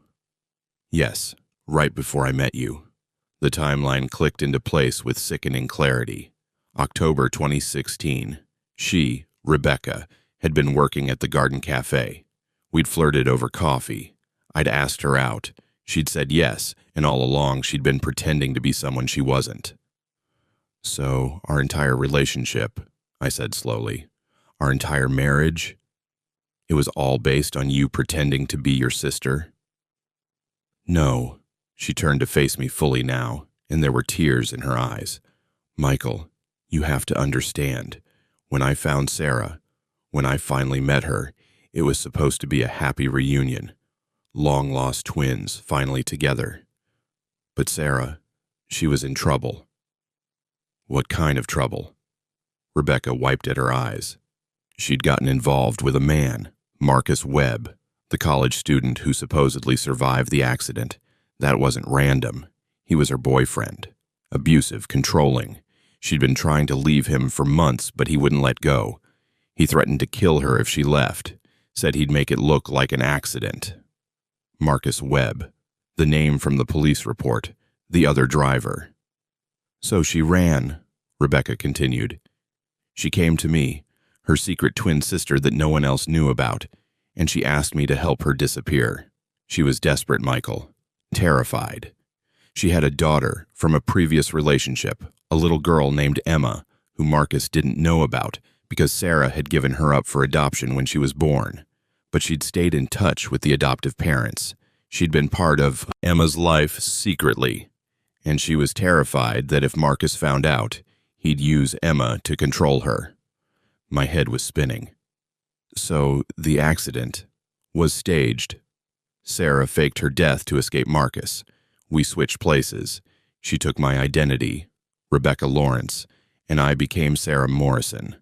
The plan was temporary, just long enough for Marcus to believe she was dead, long enough for him to move on.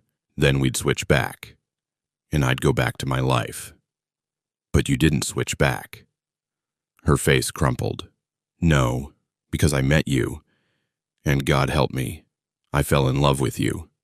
I stood up. I couldn't sit anymore. Couldn't be that close to her while processing what she was telling me. You fell in love with me while pretending to be someone else, while lying to me every single day for 3 years. I know it was wrong. I tried to tell you, so many times I almost told you. But how do you explain something like that? How do you tell someone that your entire identity is borrowed, that you're living your twin sister's life while she lives yours? You just tell them. My voice rose, loud enough that a jogger glanced our way nervously. I lowered it. You sit them down and you tell them the truth.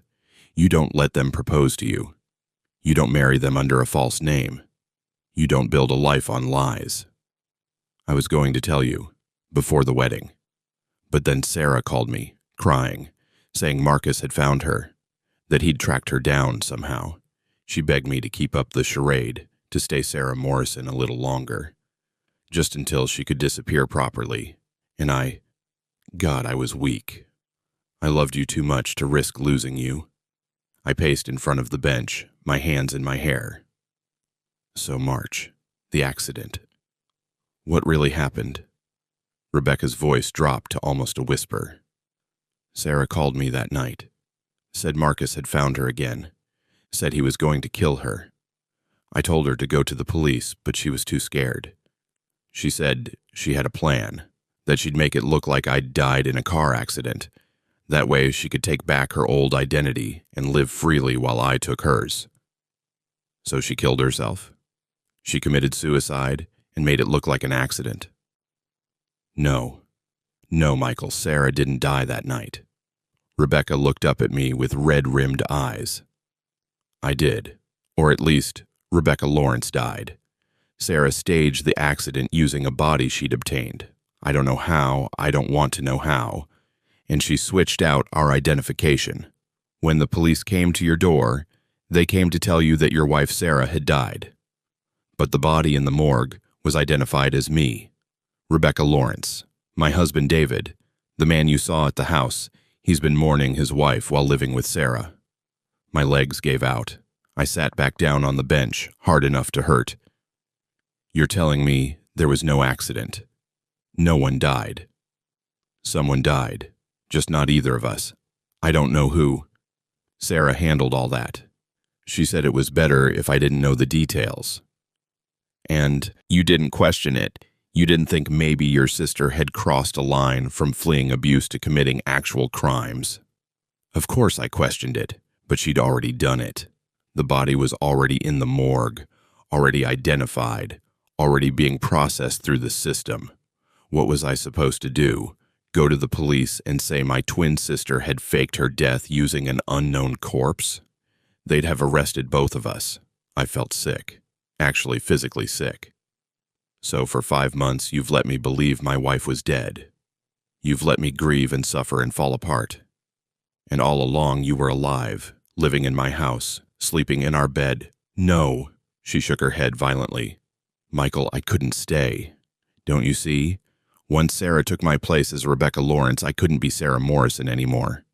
If I'd stayed with you, someone might have noticed, might have realized we'd switched. So I had to disappear too. Where did you go? Nowhere. Everywhere. I stayed with friends in different cities, used cash, avoided cameras. I've been in hiding just like Sarah, except she got to keep her daughter and her husband. And I lost everything. I lost you. The tears were flowing freely down her face now, but I felt nothing, just a vast, empty numbness spreading through my chest. The funeral, I said. You were at the funeral. In the back, watching. I had to see you one last time. I had to say goodbye. And you couldn't tell me then? You couldn't pull me aside and explain? How? With everyone there. With your family and mine. Sarah's family, I mean, all watching. It would have destroyed everything. Would have exposed Sarah's plan. I laughed, a bitter sound that startled a nearby pigeon. Her plan that involved identity theft and fraud and probably a dozen other crimes I can't even name. Her plan that destroyed my life. I'm sorry. Rebecca reached for my hand, but I pulled away. Michael, I am so sorry. If I could go back and do things differently. You'd what? Tell me the truth from the beginning, or just execute the con more carefully? She flinched. It wasn't a con. My feelings for you were real. Are real. Everything we had together. That was real. No. I stood up again, putting distance between us. Real things are built on truth. What we had was built on lies. You're not even the person I thought I married. Your name isn't Sarah. Your history isn't what you told me. Your family. God, Jennifer. Does she know? No. No one knows except me and Sarah. So Jennifer's been grieving her sister this whole time, and that sister is alive and well, and playing happy families with my identity, Rebecca's identity, whatever. I know it's complicated. Complicated. I laughed again, and it hurt. Complicated is forgetting to mention you have a student loan. Complicated is not telling your partner you're allergic to shellfish until after the wedding. This is beyond complicated. This is criminal. This is insane. Rebecca stood too, her hands clasped together like she was praying. Michael, please. I came here to explain, to try to make you understand. Sarah and we were trapped in an impossible situation. We made the best choices we could with the options we had. And what about me? What about my choices? I didn't choose to marry a woman pretending to be someone else. I didn't choose to grieve a death that never happened. I didn't choose any of this. I know, and I'm sorry, but I need you to understand. I love you. I have always loved you.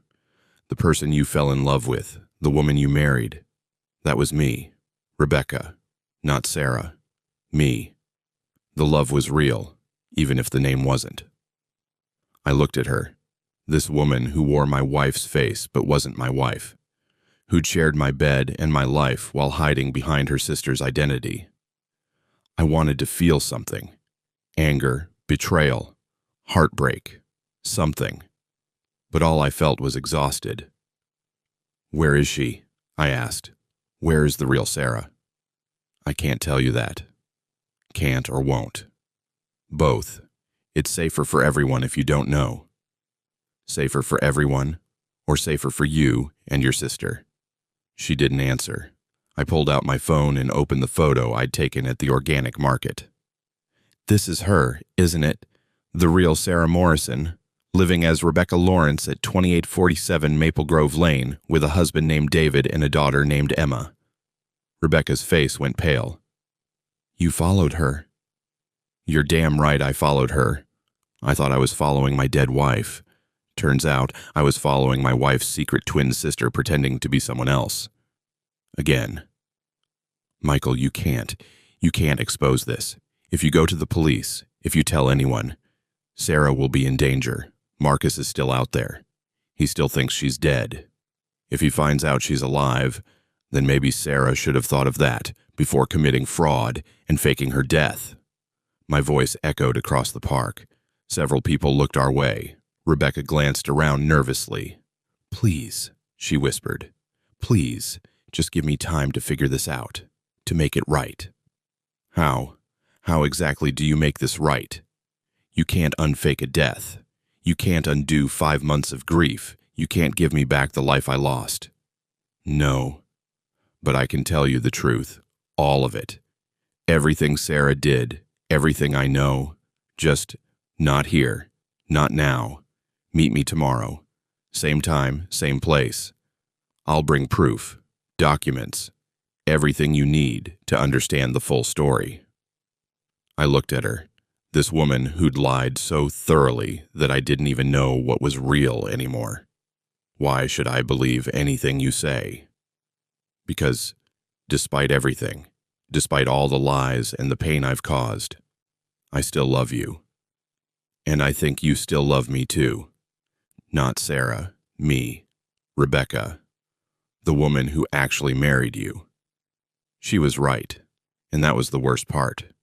Standing there looking at her face, hearing her voice, watching the way she twisted her hands when she was nervous, I still felt it. That pull, that connection, the same feeling that had made me propose after 6 months, because I couldn't imagine a future without her. Except now, I didn't know who her was. Tomorrow, I said finally. 10 a.m. But Rebecca, if you're lying to me again, if any of this is another con, I'm going straight to the police with everything I know. She nodded, relief flooding her features. Thank you. Thank you, Michael. I walked away without saying goodbye, leaving her standing by the fountain in Riverside Park, a ghost made flesh, a wife who wasn't my wife, a stranger wearing a face I'd loved. And I still didn't know what the truth was. But tomorrow, I'd find out. I didn't go home after leaving the park. I couldn't. The house felt contaminated now, every surface touched by lies, every room haunted by a woman who'd never really existed. Instead, I drove to the police station and sat in the parking lot for 45 minutes, my hand on the door handle, trying to decide whether to walk in and report everything or wait until I had Rebecca's promised proof. The problem was I didn't know what I'd be reporting. Identity fraud, faking a death, conspiracy to commit what exactly? And who was the victim here? Me, obviously, but also David, the man who thought he was married to Rebecca Lawrence but was actually living with Sarah Morrison. And what about Emma, the 6-year-old caught in the middle of this mess, being raised by a mother using a stolen identity? My phone buzzed. A text from Detective Morrison. Accident file ready. Can you come in today instead of tomorrow? Something came up and I'll be out Tuesday. I stared at the message, then at the station entrance 50 feet away. A sign, maybe. The universe pushing me toward answers. I texted back. Be there in 5 minutes. Detective Morrison looked older than I remembered, or maybe I'd just stopped paying attention to details that didn't directly relate to my grief. He was maybe 55 with gray hair and tired eyes that had seen too much of humanity's worst moments. When I walked into his office, he stood and shook my hand with genuine sympathy. Michael, good to see you, though I wish the circumstances were different. Have a seat. His office was standard cop issue. Metal desk, filing cabinets, a dying plant in the corner that someone had given up watering months ago. On the desk sat a manila folder thick with papers, the accident file. I pulled everything we have on your wife's case, Morrison said, settling back into his chair. Traffic report, witness statements, medical examiner's findings, photos from the scene. I have to warn you, some of this is pretty graphic. Are you sure you want to see it? Yes, my voice was steady. I need to see everything. He pushed the folder across the desk. Take your time. I'll be right outside if you have questions. After he left, I sat alone in that depressing office and opened the file. The first page was the initial police report, typed in that bureaucratic language law enforcement uses to describe tragedy. At approximately 1943 hours, on March 7, 2023, units responded to a single vehicle collision on Route 47 northbound, mile marker 23. Vehicle identified as 2019 Toyota Corolla, registered to Sarah E. Morrison. Driver pronounced deceased at scene. Vehicle had crossed center line and collided with southbound 2021 Honda Accord operated by Marcus Webb, age 22. Marcus Webb, the name Rebecca had mentioned, Sarah's abusive boyfriend. I flipped through pages of measurements and diagrams showing skid marks, point of impact, final resting positions of both vehicles. Then I found the witness statements. There'd been 2 witnesses, a truck driver named George Patterson, who'd been traveling northbound, several cars behind Sarah's Corolla. His statement was brief. I saw the Toyota swerve like she was avoiding something, maybe an animal. Then she overcorrected and crossed into the other lane. The Honda didn't have time to brake. Terrible crash. I called 911 immediately. The second witness was Marcus Webb himself, the driver of the Honda. His statement was longer, more detailed, and something about it made my skin crawl.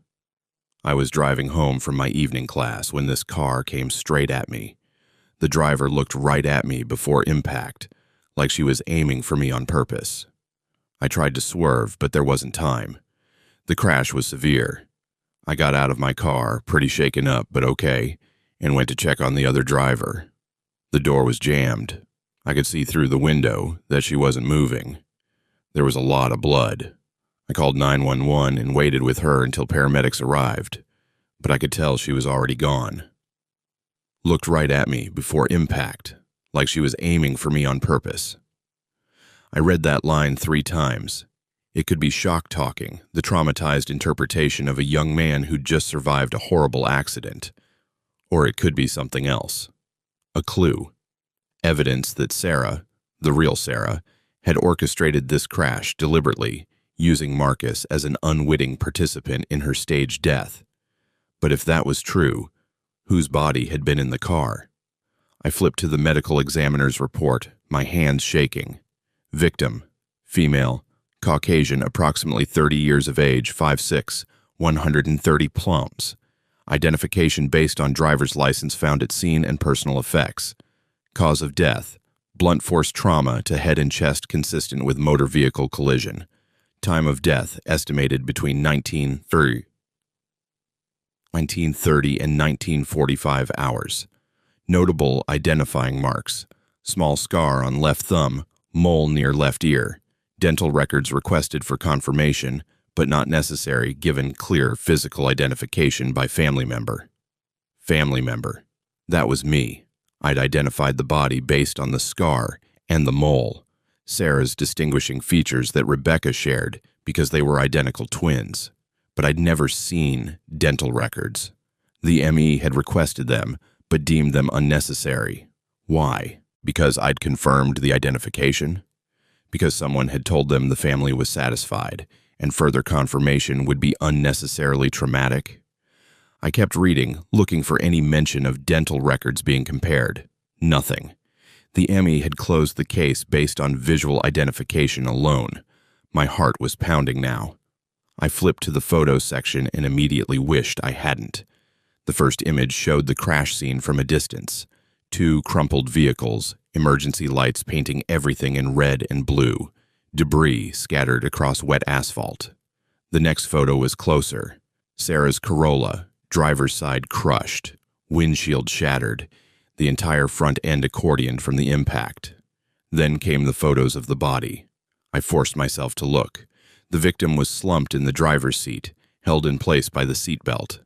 There was blood, so much blood, but the face was visible, partially obscured by deployed airbag and trauma, but visible. It looked like Sarah, same facial structure, same hair color and length, but something was off. The nose looked slightly different.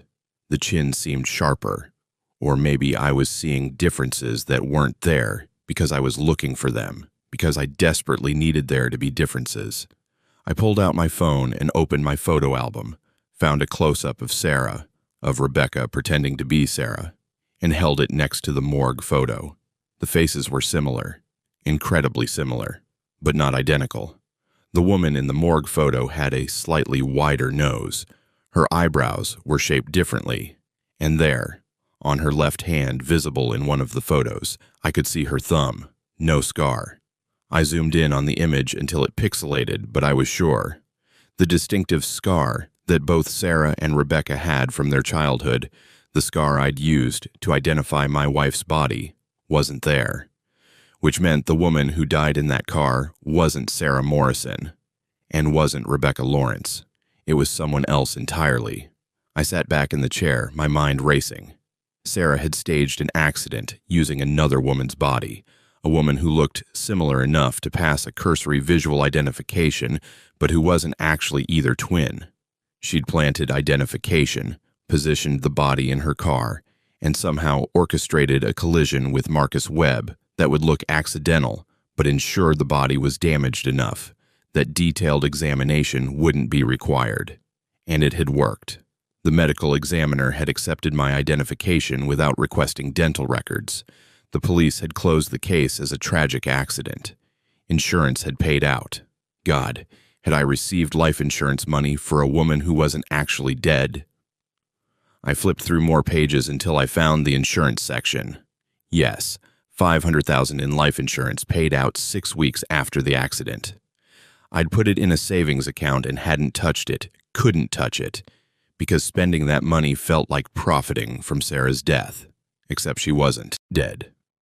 And that money was proceeds from fraud.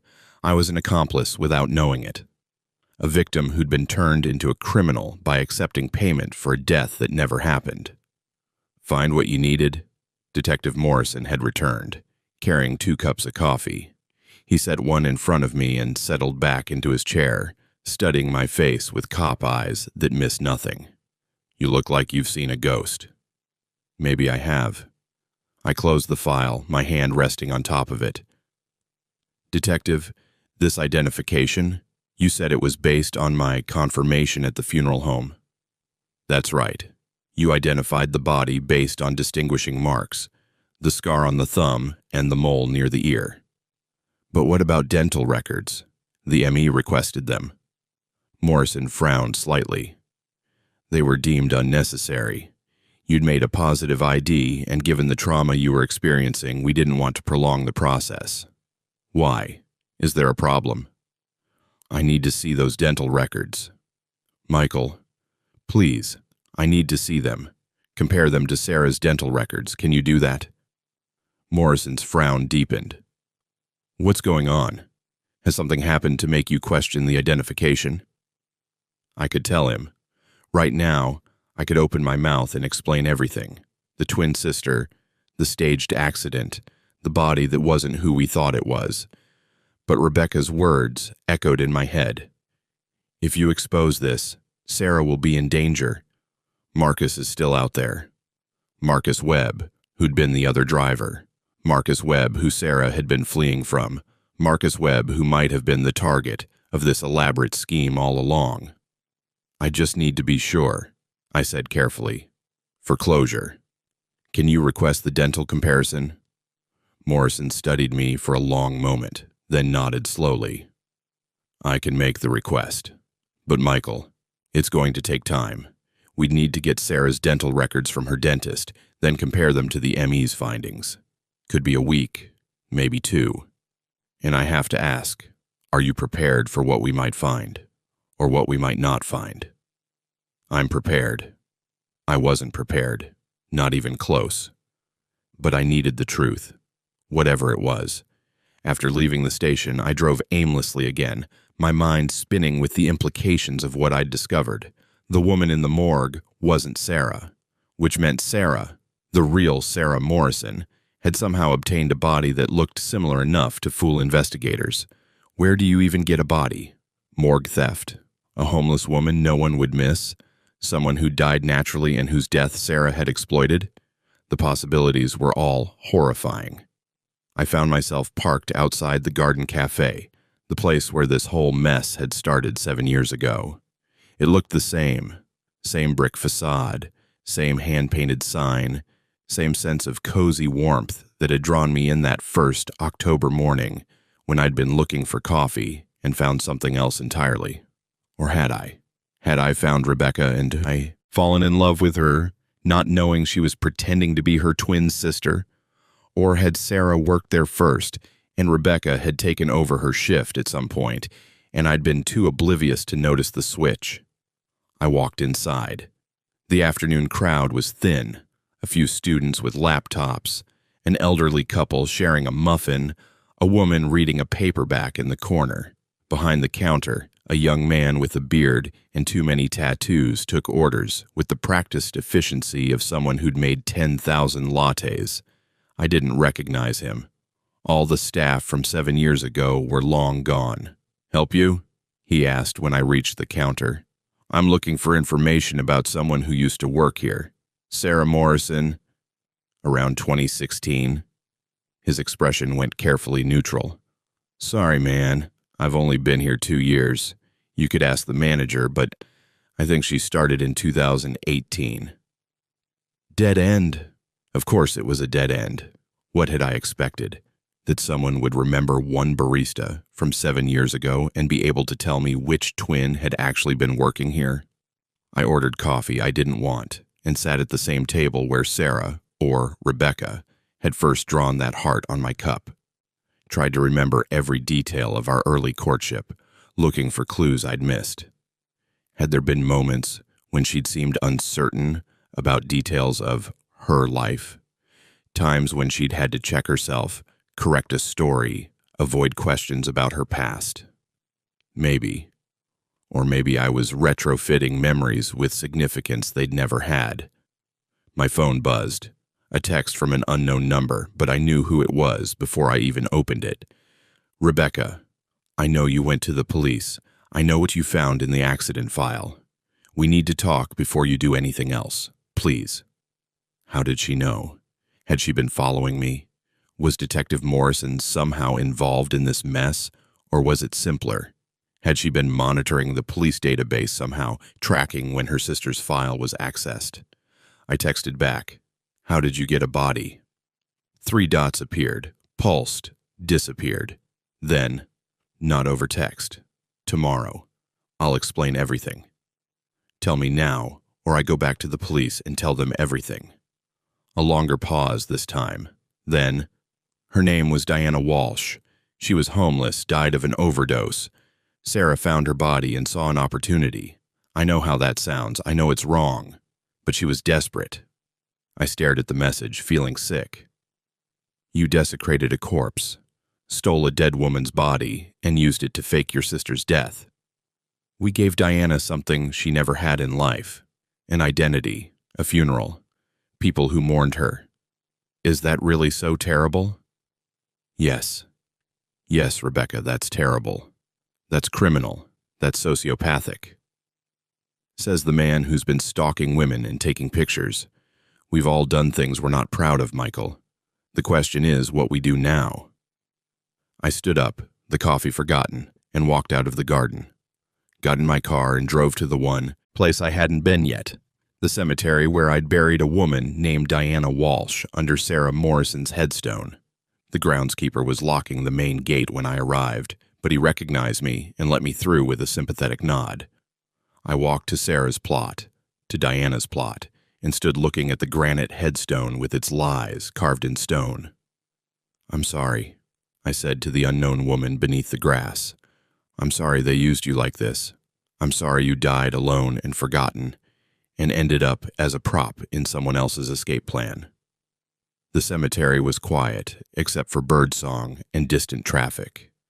No answers came from the grave, just the weight of all the lies pressing down on me like earth.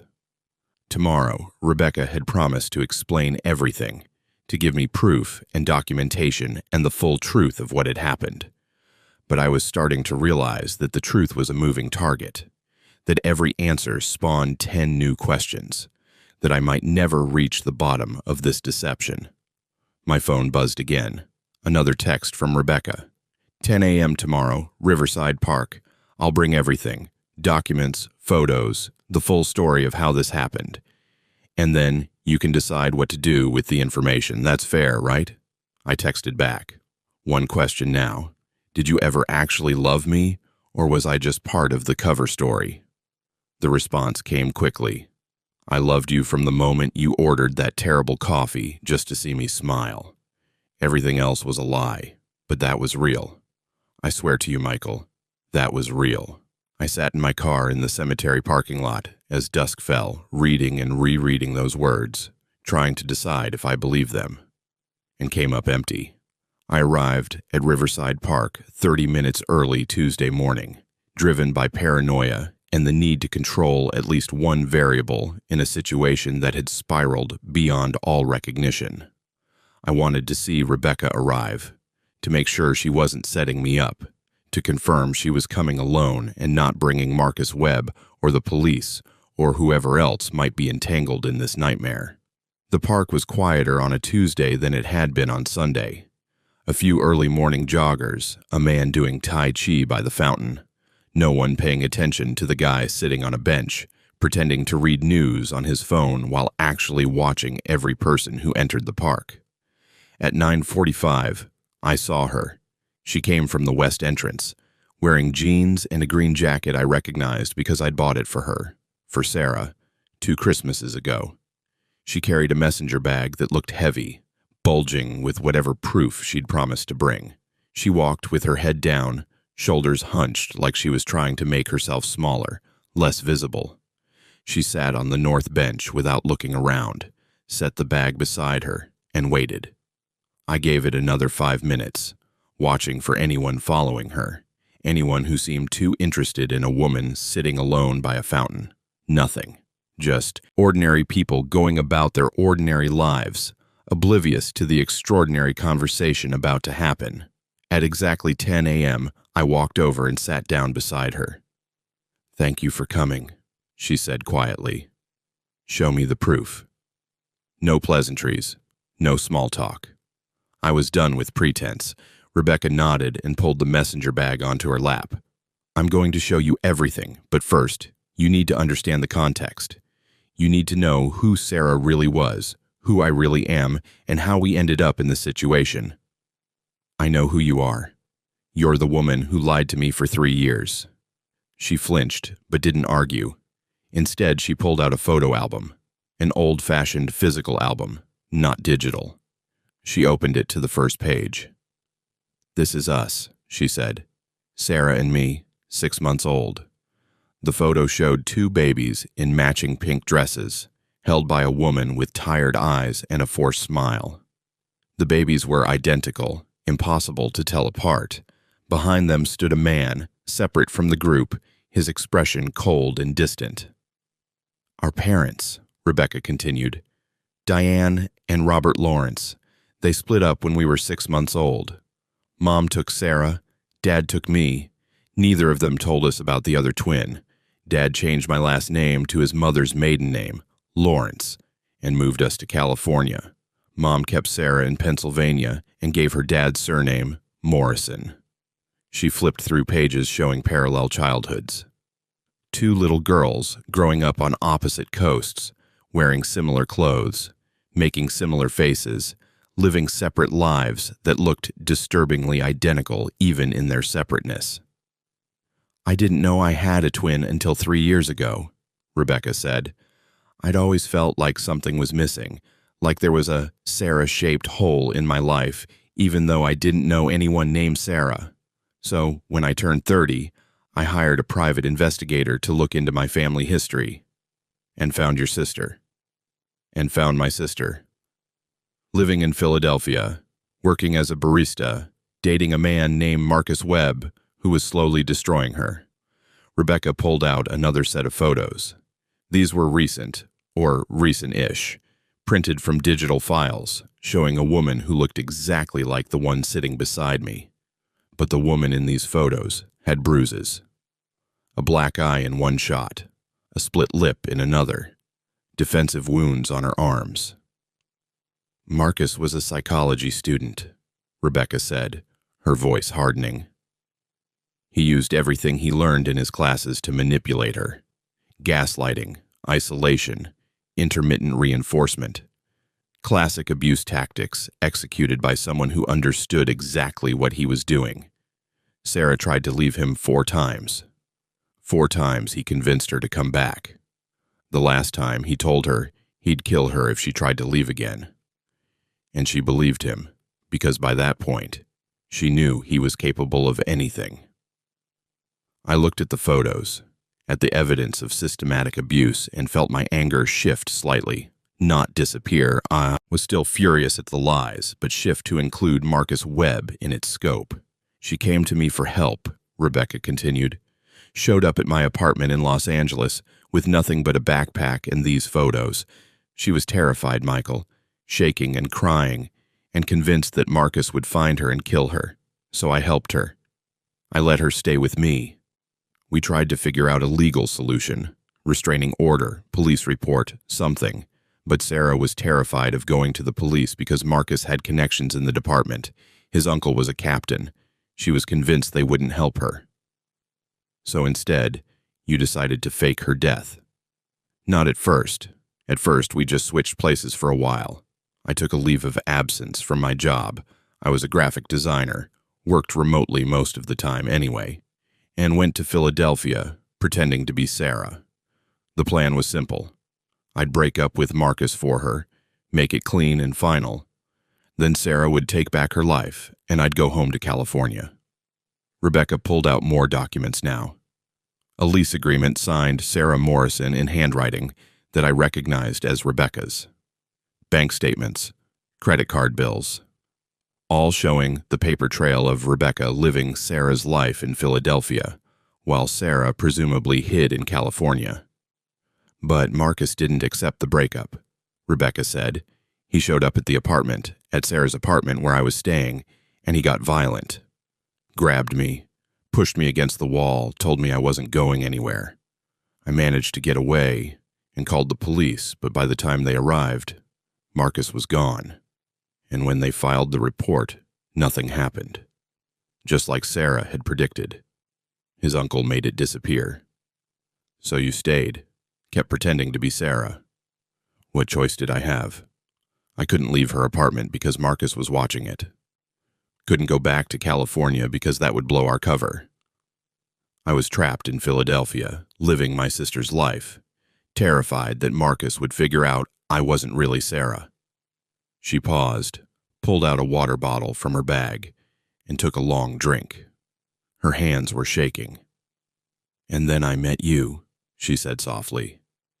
2 months into pretending to be Sarah, I was working her shift at the garden, and you walked in. You ordered coffee and smiled at me, and for the first time in 2 months, I felt like maybe everything would be okay. You didn't know Marcus, didn't know Sarah's history. You just saw me, saw who I really was, even though you didn't know you were seeing me. And I fell in love with you, while pretending to be someone else. Yes, and I know that was wrong. I know I should have told you the truth from the beginning, but I was scared, Michael. Scared that if I told you about the twin switch, you'd run. Scared that you'd go to the police and they'd contact Marcus. Scared that I'd lose the first good thing that had happened to me in years.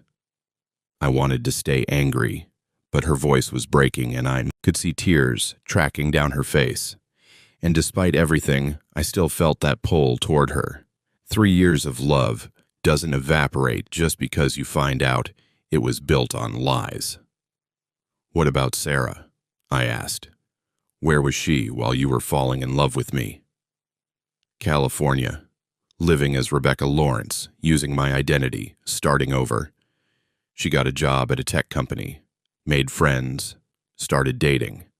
She met David about 6 months after I met you. And then she found out about Emma. Her daughter. Rebecca nodded. Sarah had gotten pregnant when she was 23 before Marcus. The father was a one-night stand who wanted nothing to do with a baby. Sarah was terrified of being a single mother, thought she couldn't handle it, so she gave Emma up for adoption. But she insisted on an open adoption. She wanted to know where Emma was, wanted to be part of her life even if she couldn't raise her. Rebecca pulled out photos of a little girl, blonde, gap-toothed, smiling. Emma at age 2, 3, 4, 5. Always with the same couple, a man and woman who looked at her with such obvious love that it hurt to see. The adoptive parents were wonderful, Rebecca said. Tom and Lisa Murphy.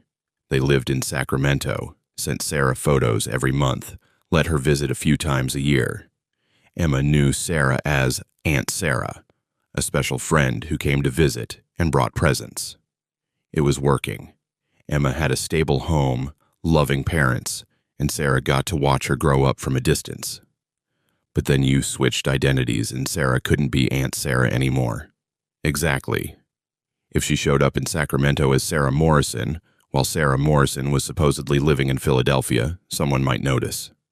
The Murphys might ask questions, so Sarah stayed away from Emma for 2 years. 2 years of missing birthdays and holidays and all the little moments she'd cherished. It was killing her, Michael. She was desperate to see her daughter again. Rebecca's voice had taken on a pleading quality now, like she was trying to make me understand, to make me sympathize with her sister's choices. Then Tom Murphy died, she continued. Heart attack, completely unexpected. Lisa was devastated, and so was Emma. Sarah wanted to be there for them, wanted to comfort her daughter, but she couldn't do it as Sarah Morrison. So she started visiting them as Rebecca Lawrence instead. Told them she was a friend of Tom's from college that she wanted to help, and Lisa, in her grief, accepted the help, let this stranger into their lives because she needed the support. And eventually Sarah asked to adopt Emma. Not adopt, help raise her. Lisa was struggling as a single parent, working full-time and taking care of a grieving child. When Sarah, as Rebecca, offered to move closer to help out, Lisa said yes. Then when Sarah suggested making it official, having Rebecca become Emma's legal co-guardian, Lisa agreed to that too.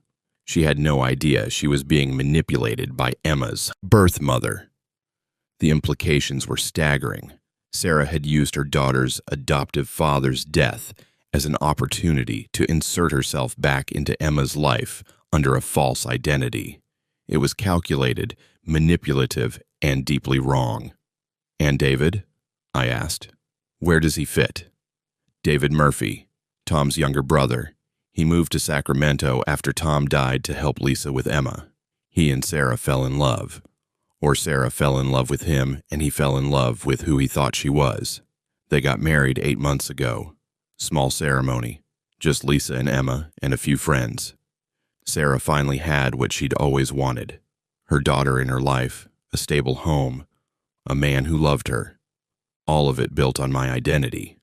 Rebecca pulled out a marriage certificate. Rebecca Ann Lawrence to David Thomas Murphy, dated February 14th, 2024. I stared at it. This legal document cementing my wife's sister's marriage to another man using my wife's identity. "So where does Diana Walsh fit in?" I asked. "When did this go from identity fraud to desecrating corpses?" Rebecca closed her eyes. "Last November, Marcus found out about you and me. Someone from Philadelphia saw us together. I was visiting Sarah for Thanksgiving and posted a photo on social media. Marcus saw it, recognized Sarah, and started investigating. He found out about our marriage, about our life in Millbrook. He called me, told me he knew what we'd done, said he was going to expose everything unless Sarah came back to him. So she decided to fake her death. We decided together, Sarah and me. We knew Marcus would never stop, would never let go, would keep threatening us forever unless he believed Sarah was really dead. So we came up with a plan. Sarah found Diana Walsh, a homeless woman who died of an overdose in Sacramento. Sarah worked at the morgue part-time as a cleaner, had access to bodies before they were processed. She saw Diana come in, saw that she looked similar enough to pass, and she took the body. I felt bile rise in my throat. She stole a body from the morgue. She borrowed it. We were going to return it after the funeral, make sure Diana got a proper burial, but things got complicated. Complicated how? Rebecca pulled out the final piece of evidence, a police report dated March 7th, 2023, the same date as the accident. But this report was from Sacramento, not Millbrook. It documented the theft of a body from the county morgue, reported by the night supervisor when he'd done his inventory check. They discovered Diana was missing the same night of the accident, Rebecca said. Started an investigation. If we'd returned the body, they'd have connected it to the crash, so we had to let her stay buried as Sarah Morrison. Let Diana finally have an identity, a gravestone, people who mourned her. It's not what we planned, but maybe it's what Diana deserved. I stood up, unable to sit anymore, unable to be this close to Rebecca while processing what she was telling me. You're trying to make this sound noble, like you gave Diana Walsh some kind of gift, but you didn't. You used her. You used her body to perpetrate fraud, to fake a death, to escape consequences of your own choices. I know. Rebecca stood too, the messenger bag clutched to her chest. I know it was wrong, but Michael, what were we supposed to do? Marcus was threatening us. Sarah had finally found happiness with her daughter and David. I had built a life with you. We were trapped. So you trapped me instead, made me identify a stranger's body as my wife, made me grieve for 5 months, made me an unwitting accomplice to multiple felonies. I'm sorry. God, Michael, I am so sorry. If I could go back and do things differently, you'd what? Tell me the truth from the beginning? Or just execute the plan better so I never found out? She didn't answer.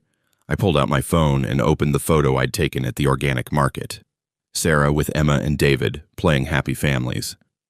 What about them? Do David and Lisa know the truth? No, David thinks he's married to Rebecca Lawrence, a graphic designer from Los Angeles who lost her parents young and has no other family.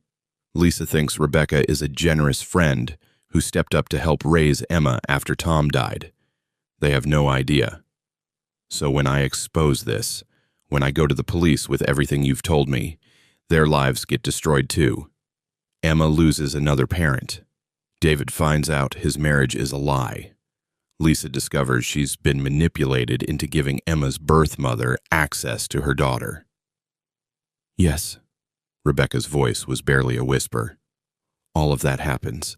Plus, Sarah goes to prison for fraud and body theft and probably a dozen other charges. Marcus wins. He doesn't get Sarah, but he gets the satisfaction of destroying her life. And you and I, whatever we had, whatever we could have had, it ends forever. She stepped closer to me, and I saw desperation in her eyes, the same desperate fear I'd seen on the faces in those abuse photos, the same terror that had driven two sisters to make catastrophic choices. "I'm not asking you to forgive me," she said. "I know I don't deserve forgiveness. I'm asking you to think about what happens next. To everyone. To Emma, who's 6 years old and innocent in all of this. To Diana Walsh, whose body deserves to rest in peace instead of being exhumed and examined and turned into evidence. To Sarah, who made terrible choices, but only because she was trying to escape an abuser. And to us, Michael, to what we had. What we had was built on lies. The foundation was lies, but the love was real. Every morning I woke up next to you, every dinner we shared, every conversation and laugh and quiet moment, that was real. Rebecca loved Michael, even if you didn't know Rebecca was the one you were loving." My phone buzzed. A text from Detective Morrison. "Dental records retrieved. Setting up comparison with ME findings should have results by end of week." By end of week, the truth would be official. The body in Sarah Morrison's grave wasn't Sarah Morrison. The investigation would reopen. Questions would be asked. And either I'd be ready with answers, or I'd be trapped in the lies, along with everyone else. "What do you want from me?" I asked Rebecca. "What outcome are you hoping for here?" "I want you to let it go," she said. "I want you to tell Detective Morrison you've changed your mind about the dental records, that you're satisfied with the original identification. I want you to walk away from this knowing the truth, but not sharing it. Let Sarah live her life with David and Emma. Let Diana rest in peace. Let me disappear again into whatever identity I build next. And you go on with your life. Find someone new, someone honest, someone who won't hurt you the way I did." And Marcus? Believes Sarah is dead, has moved on, got married himself last month to a girl from his grad program. He's out of our lives forever. I looked at her, this woman who wore my wife's face and carried her sister's secrets and wanted me to become complicit in crimes I hadn't committed. And I thought about Emma, 6 years old, laughing in her mother's arms in that photo from the organic market. I thought about David Murphy, who'd lost his brother and found love with a woman who didn't exist. I thought about Lisa Murphy, trying to raise her daughter while grieving her husband, grateful for help from a stranger who wasn't strange at all. I thought about Diana Walsh, alone and forgotten in life, given an identity and mourners in death. And I thought about myself, standing in a park on a Tuesday morning, holding evidence of multiple felonies, trying to decide between justice and mercy. "I need time," I said finally. "I need to think about this." "How much time?" "I don't know. A week, maybe more." Rebecca nodded slowly. "Okay. But Michael, the dental records, you need to stop that comparison. Once they officially confirm the body isn't Sarah Morrison, you can't undo it. The investigation reopens whether you want it to or not." She was right. I had maybe 3 days before Detective Morrison called with results that would trigger an unstoppable chain of events. 3 days to decide whether to seek justice or grant mercy. 3 days to choose who I wanted to be. I called Detective Morrison from my car, my hands shaking so badly I almost dropped the phone twice before the call connected. "Michael, good timing," he said. "I was just about to reach out. We've got the dental records from Dr. Patterson, Sarah's dentist. Sending them to the ME this afternoon for comparison." "Don't." The word came out too sharp, too desperate. I forced myself to slow down. I've been thinking about it, and I don't want to put Sarah through that. Even posthumously. It feels like a violation. Silence on the other end. Then, Michael, yesterday you were insistent about seeing those records. What changed? Everything. Nothing. The truth that made me wish I'd never asked questions in the first place. I had a dream about her. I lied, and hated how easily the falsehood came. She was angry that I was digging into this, angry that I couldn't let her rest. I know it sounds crazy, but I can't shake the feeling that I should just let this go. More silence. Detective Morrison was a cop trained to spot lies, and I was a terrible liar even on my best days. Michael, if something's going on, if someone's threatened you or pressured you, no, nothing like that. I need to accept that Sarah's gone and move forward. The dental comparison won't bring her back. It'll just reopen wounds that need to heal. All right. Morrison didn't sound convinced, but he also didn't push. I'll put a hold on the comparison. But Michael, if you change your mind again, if you need anything, you call me. Day or night. Understood? Understood. Thank you, Detective. I ended the call and sat in the parking lot, watching normal people go about their normal lives, grocery shopping, walking dogs, arguing about whose turn it was to pick up dry cleaning. Simple problems, honest problems, problems that didn't involve corpse theft and identity fraud, and choosing between truth and complicity. My phone buzzed. Rebecca. Thank you. I know what that cost you. I didn't respond. Couldn't find words that captured the mixture of relief and self-loathing churning in my stomach. I just obstructed justice, helped cover up multiple felonies, become an active participant in the conspiracy instead of just a victim of it. But I'd also protected a 6-year-old girl from having her world destroyed. Protected a man who'd already lost his brother from losing his wife, too. Protected a homeless woman's final resting place from being disturbed for forensic analysis. I told myself these things mattered. Told myself I'd made the right choice. I didn't believe it. The next 3 days were a special kind of hell. I went through the motions of normal life, work, meals, sleep, while my mind replayed every conversation with Rebecca, every moment of my marriage, every decision that had led me to this point. I analyzed memories like crime scene evidence, looking for clues I'd missed. The way Sarah had sometimes paused before answering questions about her childhood, her expression going briefly blank before she'd smile and tell some anecdote that now might be her sister's memory instead of her own. The time she'd run into someone at the grocery store who'd called her Rebecca, and she'd laughed and said the woman must have mistaken her for someone else. I'd believed her then. Why wouldn't I? People got mistaken for other people all the time. The careful way she'd avoided talking about certain periods of her life, changing the subject when I'd asked about college or her 20s. I'd assumed she was just a private person. Turned out she was private, because those weren't her experiences to share. Wednesday night, I drove to the cemetery, stood over Diana Walsh's grave with its lying headstone and tried to make peace with my decision. I'm sorry, I told the earth. I'm sorry I'm not giving you justice. I'm sorry you died alone and your death got used by people who should have protected you instead. But if I expose this, a little girl loses her mother. A grieving widower loses his wife. Your body gets exhumed and examined and turned into evidence, and you still don't get justice because you're still dead, and they can't undo that.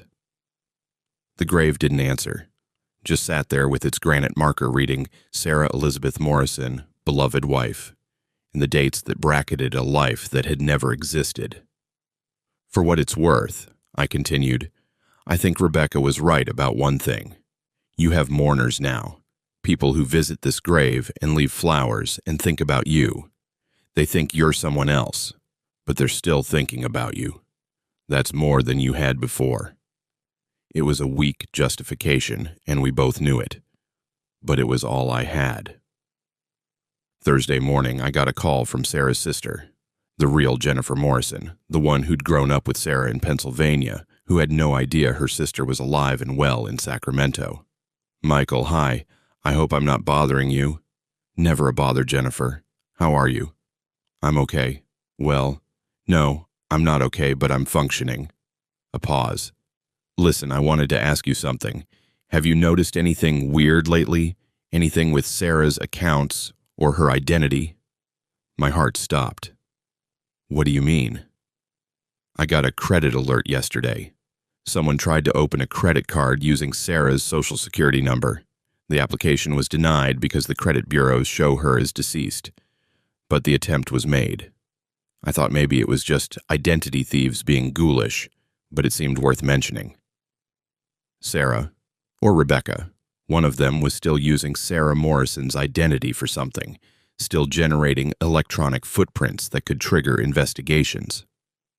That's disturbing, I said carefully. Did you report it to the police? I filed a report with the credit bureaus and the FTC. The police said there wasn't much they could do since the application was denied and no actual fraud occurred. But Michael, it made me think, what if someone stole Sarah's identity before she died? What if that's why she was so stressed those last few months? I'd forgotten Jennifer's theory, her insistence during the funeral that Sarah had been acting strange before the accident. At the time, I dismissed it as grief-twisted memory, seeing significance in normal behavior because the alternative was admitting the death was meaninglessly random. Now I wondered what Jennifer had actually noticed. What signs Rebecca had given off while living as Sarah. What small inconsistencies had registered with a sister's intimate knowledge, even if Jennifer hadn't consciously recognized them. Maybe, I said. Did she say anything specific about identity theft? Not in those words, but she mentioned feeling watched. Said someone had been in her apartment while she was at work. Nothing stolen, just things moved slightly. And she was worried about her financial accounts, kept checking them obsessively. I thought she was just being paranoid, but what if she knew someone had stolen her identity? What if Marcus had figured out the twin switch before the accident? What if he'd been the one breaking into the apartment, watching Sarah, trying to determine if the woman he was seeing was really his girlfriend or some imposter? And what if that's why the accident had to happen when it did, not as a long-planned escape, but as an emergency exit when Marcus got too close to the truth? Jennifer, did Sarah ever mention someone named Marcus Webb? Her ex. Yeah, she talked about him sometimes. Said he'd been abusive, that she was glad to be away from him. Why? He was the other driver in the accident. I saw it in the police report. Silence. Then, what? Sarah's ex-boyfriend was the other driver in the crash that killed her. According to the report, they said it was coincidence. Wrong place, wrong time. But Jennifer, what if it wasn't? What if Marcus was following her that night? Oh my God. Jennifer's voice shook. Michael, you need to tell the police this. If Marcus was stalking Sarah, if he caused the accident deliberately, the police already know he was the other driver. They investigated and ruled it accidental. I'm not sure what more they can do, but I could hear Jennifer's mind working, could practically feel her building a narrative that explained her sister's strange behavior without requiring Sarah to be alive.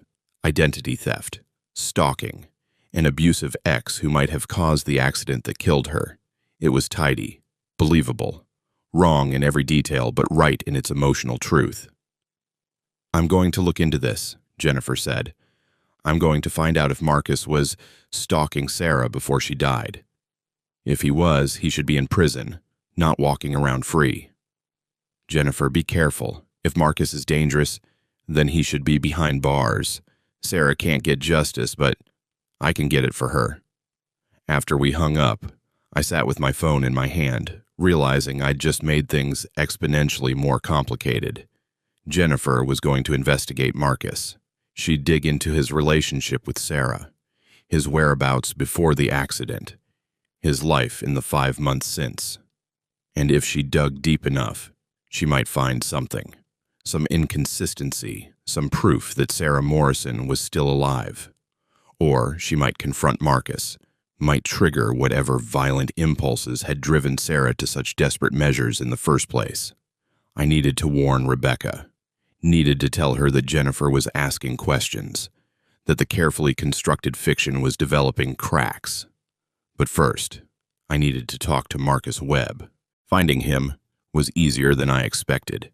Marcus had a public Instagram account where he posted gym selfies and motivational quotes and pictures with his new wife, Brittany. Their wedding photos from last month showed a beaming couple, cutting cake, dancing, toasting their future together. Marcus looked happy, normal, nothing like the monster Rebecca had described.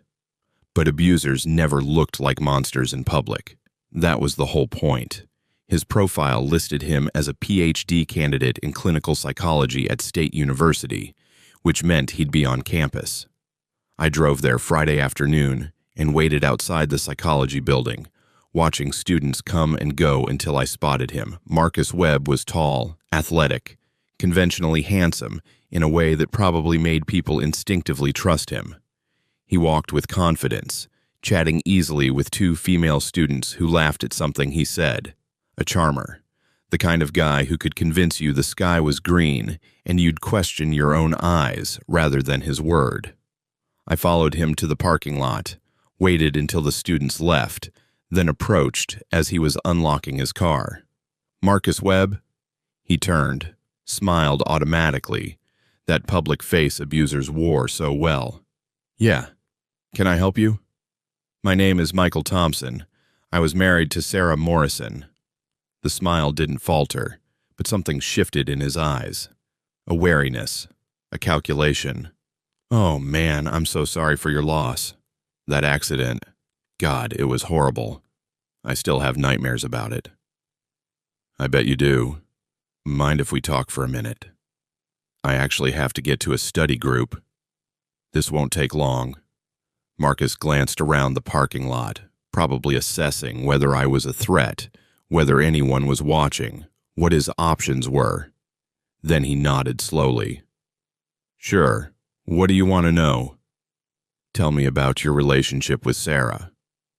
"We dated for about a year and a half. It ended badly. Most college relationships do. We were young, immature, wanted different things. I moved on. She moved on. That's it." "That's not what I heard. I heard you were abusive, that you threatened to kill her if she left." Marcus's expression didn't change, but his body language did, shoulders back, chest out, positioning himself as bigger, more intimidating, classic dominance display. "I don't know what Sarah told you. Sarah didn't tell me anything. She was dead by the time I heard the story." "Then you heard it from someone who didn't know the full situation. Look, our relationship had problems. We argued. Things got heated sometimes. But I never laid a hand on Sarah, and I sure as hell never threatened to kill her." "So the police reports about domestic disturbances at her apartment, those were what? Mutual arguments?" A flicker of surprise. He hadn't expected me to know about police reports. Probably thought his uncle had buried them all. "Sarah had issues," Marcus said slowly. "Mental health issues. She'd get paranoid, convinced I was out to get her, call the cops over nothing. I tried to help her, tried to get her into therapy, but she refused. Eventually I realized I couldn't save someone who didn't want to be saved. So I ended things. The gaslighting was textbook. Turn the victim into the aggressor. Make her mental health the problem instead of his behavior. I'd read enough about abusive relationships in the last few days to recognize every tactic." "Funny thing," I said. "After you ended things, Sarah seemed to get a lot better. Stopped calling the police, stopped having mental health issues. Almost like those problems were caused by something external, or someone." Marcus's jaw tightened. "I don't appreciate the implication. I don't appreciate you killing my wife. That was an accident. The police investigated. The police investigated and your uncle made sure it got ruled accidental. But we both know what really happened that night. You were following her, stalking her. And when she swerved to avoid you, you made sure the collision was fatal. I was fishing, throwing out accusations based on speculation and Rebecca's stories, hoping to provoke a reaction. And I got one. Marcus stepped closer, invading my space, his friendly mask slipping to reveal something cold underneath. You don't know what you're talking about. Sarah was unstable. She drove into my lane deliberately, looked me right in the eye before impact. The police report says as much. If anyone's responsible for her death, it's her. She committed suicide and tried to take me with her. Why would she do that? Because she was crazy. Because she blamed me for her problems instead of taking responsibility for her own life. Because she couldn't handle that I'd moved on and found someone better. There it was, the rage underneath the charm, the need to control and punish women who dared to leave him. Found someone better, I repeated. Is that what you tell Brittany? That she's better than your ex-girlfriend? Leave my wife out of this. Does Brittany know about the restraining order Sarah filed, about the police reports, about the fact that you were driving the car that killed her? I said, leave my wife out of this. Marcus's hand shot out and grabbed my jacket, yanking me closer. You need to walk away, Michael. Need to stop asking questions about things that don't concern you. Sarah is dead. I've moved on. You should too. I could smell coffee on his breath, see the barely controlled violence in his eyes. This was the man Sarah and Rebecca had been running from. This was why they'd committed fraud and theft and desecration, because facing Marcus meant facing this rage, this certainty that he owned them, even after they'd left. Let go of me, I said quietly. For a moment, I thought he wouldn't. Thought he'd escalate, throw a punch, prove exactly what kind of man he was. But then he released me and stepped back, smoothing his jacket like nothing had happened. Go home, Michael. Grieve your wife. Move on with your life. And forget about me, because if you keep digging into my past, you won't like what you find. He got in his car and drove away, leaving me standing in the parking lot with my heart racing and my hands shaking in absolute certainty about one thing. Rebecca had been telling the truth about Marcus, every word of it. Which meant everything else she'd told me was probably true too. The abuse, the desperation, the impossible situation that had driven two sisters to such extreme measures. And it meant that by stopping the dental comparison, by choosing to protect Sarah's new identity, I might have saved her life. Or I might have just delayed the inevitable moment when Marcus figured out that Sarah Morrison wasn't as dead as he thought. I should have gone home after confronting Marcus, should have locked my doors, poured a drink, and tried to process what I'd learned. Instead, I found myself driving to Sacramento.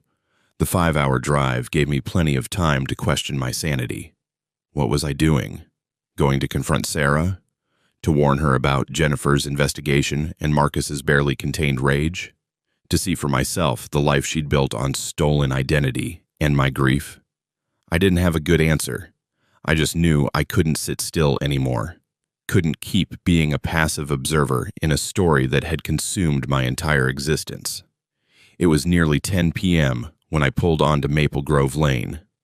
The neighborhood was quiet, windows glowing with the warm light of families settling in for the night. David and Sarah's house, I still couldn't think of her as Rebecca, sat at the end of the cul-de-sac, a neat craftsman with a porch swing and a garden that someone clearly tended with care. I parked 3 houses down and watched. Through the living room window, I could see movement. David on the couch, laptop open, probably working on something for his job. No sign of Sarah or Emma, likely already in bed given the late hour. My phone buzzed. Rebecca. Where are you? I'd stopped responding to her texts after our meeting at the park, but apparently she was monitoring me somehow. Tracking my phone? Or had she just developed a sixth sense for when I was about to do something that would destabilize her carefully constructed world? I typed back, Sacramento. We need to talk. All three of us. 3 dots appeared, pulsed, disappeared. Then, Michael, please don't do this. You'll destroy everything. Everything is already destroyed. I talked to Marcus today. A longer pause. Then, is he coming after Sarah? Not yet, but Jennifer is investigating him. She thinks he might have been stalking Sarah before the accident. She's looking for justice for her dead sister. Oh God. Yeah. So here's what's going to happen. I'm going to knock on that door, and you're going to let me in, and the 3 of us are going to figure out how to fix this mess before it gets worse. Sarah doesn't know I told you everything. Doesn't know you know about Diana Walsh or the morgue or any of it. She thinks you still believe she's dead. Then it's time she learns otherwise. 5 minutes, Rebecca. Then I'm knocking regardless. I got out of the car and walked up the driveway, my heart pounding so hard I thought it might crack a rib. The porch light flickered on as I approached. Motion sensor, or someone watching through the window. The door opened before I could knock.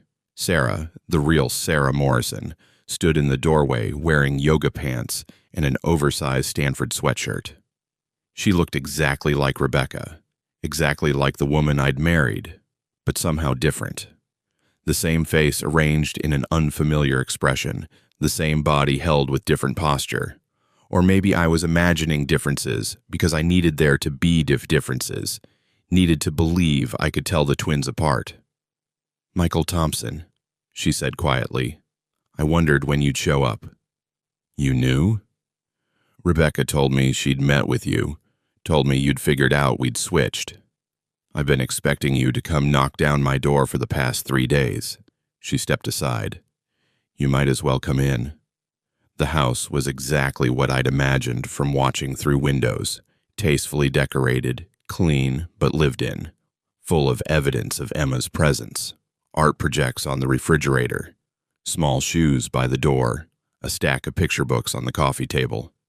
David looked up from his laptop as I entered, confusion crossing his face. Rebecca, who's... This is Michael Thompson, Sarah said. He was married to my sister. Your sister? David closed the laptop, standing up. I thought you said you didn't have any family. I lied. Sarah's voice was steady, matter-of-fact. About that. And a lot of other things. Michael, this is my husband, David Murphy. David, Michael.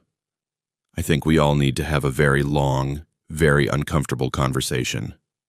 David looked between us, processing, calculating. He was a data analyst. Rebecca had mentioned that, trained to spot patterns and inconsistencies. Rebecca, what's going on? My name isn't Rebecca, Sarah said. It's Sarah, Sarah Morrison. Rebecca is my identical twin sister, the sister who supposedly died in a car accident 5 months ago, except she didn't die. I faked her death using a stolen body so I could escape my abusive ex-boyfriend, and in the process, I stole my sister's identity and married you under false pretenses. The silence that followed was profound. David's face went through several expressions, confusion, disbelief, dawning horror, rage, before settling on something that looked like grief. You're telling me, he said slowly, that our entire marriage is based on a lie, that you're not the woman I think you are? I'm exactly the woman you think I am. I'm just not the woman you think you married. Sarah moved to sit on the couch, her hands clasped in her lap in that familiar gesture that both she and Rebecca shared. Everything about our relationship was real. My feelings for you, my love for Emma, my commitment to our family, all of that was genuine. The only lie was my name. The only lie. David's voice rose. You stole someone's identity. You married me using a false name. Our marriage isn't even legal. It's legal. The marriage license says Rebecca Lawrence, and that's who I am, according to every official document. The government doesn't care that Rebecca and I switched identities 6 years ago. 6 years? David ran his hands through his hair. Jesus Christ. 6 years of lying. To me, to Lisa, to Emma. I never lied to Emma. She knows me as her mother, And I am her mother. I gave birth to her. The adoption was supposed to be permanent, but when Tom died and Lisa needed help, I saw a chance to be part of Emma's life again. Everything I did was for her. Everything you did was for yourself. David paced across the living room, his face flushed. You manipulated Lisa. You manipulated me. You used my brother's death as an opportunity to insert yourself into our lives under false pretenses. I love Tom. He was Emma's adoptive father, and he loved her like she was his own. His death broke my heart too. Stop. I spoke for the first time since entering the house. Stop making this about your feelings and your pain. You made choices, selfish, criminal choices that hurt everyone around you. David deserves the truth. Emma deserves the truth. Hell, Diana Walsh deserves the truth, but she's dead and buried in a grave marked with your sister's name. Sarah flinched. Rebecca told you about Diana. She told me everything. The body theft, the staged accident, the life insurance fraud, all of it. Life insurance? David's voice dropped to a dangerous whisper. Please tell me you didn't collect life insurance on your sister's fake death. I didn't. Michael did. The policy was in his name as Sarah Morrison's husband. I assume it's sitting untouched in a bank account somewhere. Right, Michael? All three of us stood in that living room, a triangle of lies and recriminations, each of us victims and perpetrators in equal measure. Where is she? Sarah asked. Where's Rebecca? I don't know. She's in hiding, living off cash, avoiding cameras. Same as you did before you stole her identity and her life. I didn't steal her life. We traded. She got to live as me, build a relationship with you, have the marriage and the normalcy she'd always wanted. I got to be her, start fresh without Marcus hunting me. Except it didn't work that way, did it? Rebecca fell in love with me while pretending to be you. She wanted to tell me the truth but couldn't, without exposing the whole scheme. So she stayed trapped in your identity, living your life, while you got everything, your daughter, a husband, a fresh start. I didn't ask her to fall in love with you. That was her choice. Made while trapped in an impossible situation you created. David held up his hands. Both of you stop. Just stop for a second and let me think. We stopped, stood in uncomfortable silence while David processed, his analyst brain working through the implications and consequences. Okay, he said finally. Let's say I believe all of this. Let's say you really are Sarah Morrison, and you really did fake your sister's death to escape an abusive ex. Where does that leave us? Our marriage is based on fraud. Emma's guardianship is based on fraud. Everything is built on lies. The foundation is lies, Sarah said, echoing Rebecca's words from the park. But the life we've built on top of it is real. You love me. I love you. Emma has a mother and a father and a stable home. Does it really matter what name is on the marriage license? Yes, David's shout startled both of us. Yes, it matters. I married Rebecca Lawrence. I made vows to Rebecca Lawrence. I built a life with someone I thought I knew, and it turns out I don't know you at all. You know everything that matters. You know my sense of humor, my fears, my dreams, my love for our daughter. You know my body, my habits, my favorite foods, the way I like my coffee. You know me, David. The name is just paperwork. The name is identity. The name is trust. The name is the basis of every legal document we've ever signed together. He turned to me. Why are you here, Michael? What do you want from us? Good question.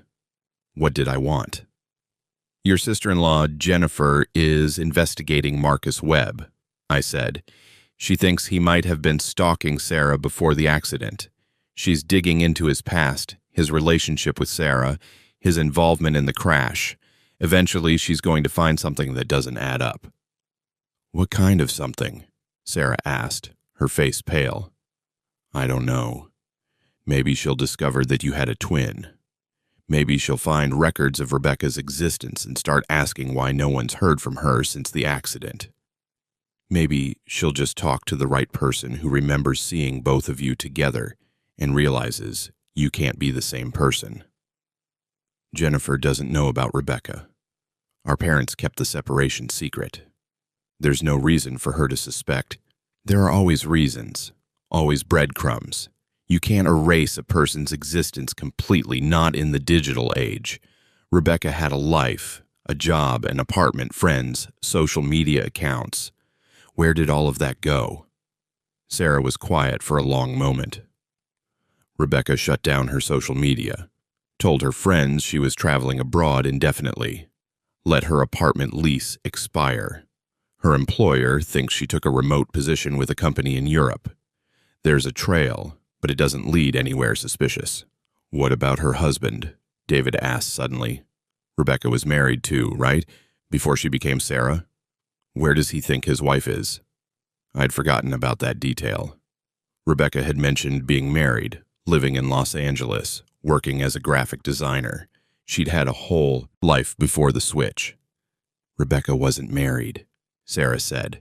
That was my cover story to explain to David why Rebecca Lawrence was single and available.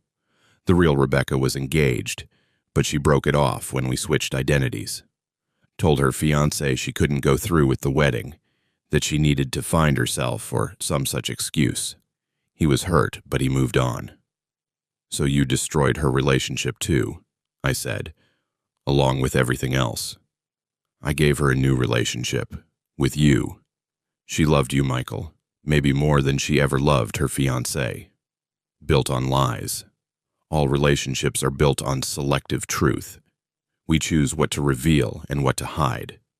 Rebecca chose to hide more than most, but the love was real. A sound from upstairs, small footsteps on hardwood. All three of us froze. Mommy, Emma's voice, sleepy and uncertain. Who are you talking to? Sarah's expression transformed instantly, fear and protectiveness and desperate love all mixing together. It's okay, sweetie. Go back to bed. Mommy's just talking to some friends. But I heard yelling. We were just having a passionate discussion. Sometimes adults get loud when they're excited about ideas. Everything's fine. Small feet padded to the stairs. Emma appeared at the landing, rubbing her eyes, blonde hair mussed from sleep. She looked so much like the photos Rebecca had shown me. Innocent, trusting, completely unaware that her entire life was built on fraud. When she saw me, she stopped. Who's that? This is Mr. Thompson, Sarah said. He's, an old friend of Mommy's from before you were born. Emma studied me with the brutal honesty of 6-year-olds. You look sad. I am a little sad, I admitted. Why? Because I lost someone I loved very much. Like how we lost Uncle Tom. The comparison hit harder than I expected. Yes, like that. Emma walked down the stairs and straight to me, no fear or hesitation. It gets better. That's what Mommy always tells me when I'm sad about Uncle Tom. It gets better, but you have to let people help you. She hugged me, just wrapped her small arms around my waist and held on. And something in me broke. This child, innocent and kind, raised by a woman who'd lied about everything except her love for her daughter. This child who'd already lost one father and might lose another when David inevitably left after learning the truth. This child who deserved better than the mess the adults in her life had created. Sarah moved to collect Emma, to shepherd her back to bed, but I held up a hand to stop her. Emma's right, I said. It does get better. But only if we make it better. Only if we stop lying and start fixing what's broken. What are you suggesting? David asked. I'm suggesting we tell the truth. Not to the police. Not yet.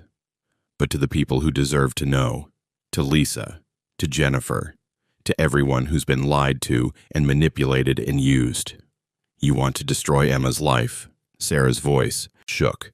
Want to take away her mother and father and home because we made mistakes trying to survive? I want to give Emma a life built on truth instead of lies. Because right now, This house of cards you've built is going to collapse eventually. Marcus is still out there. Jennifer is investigating.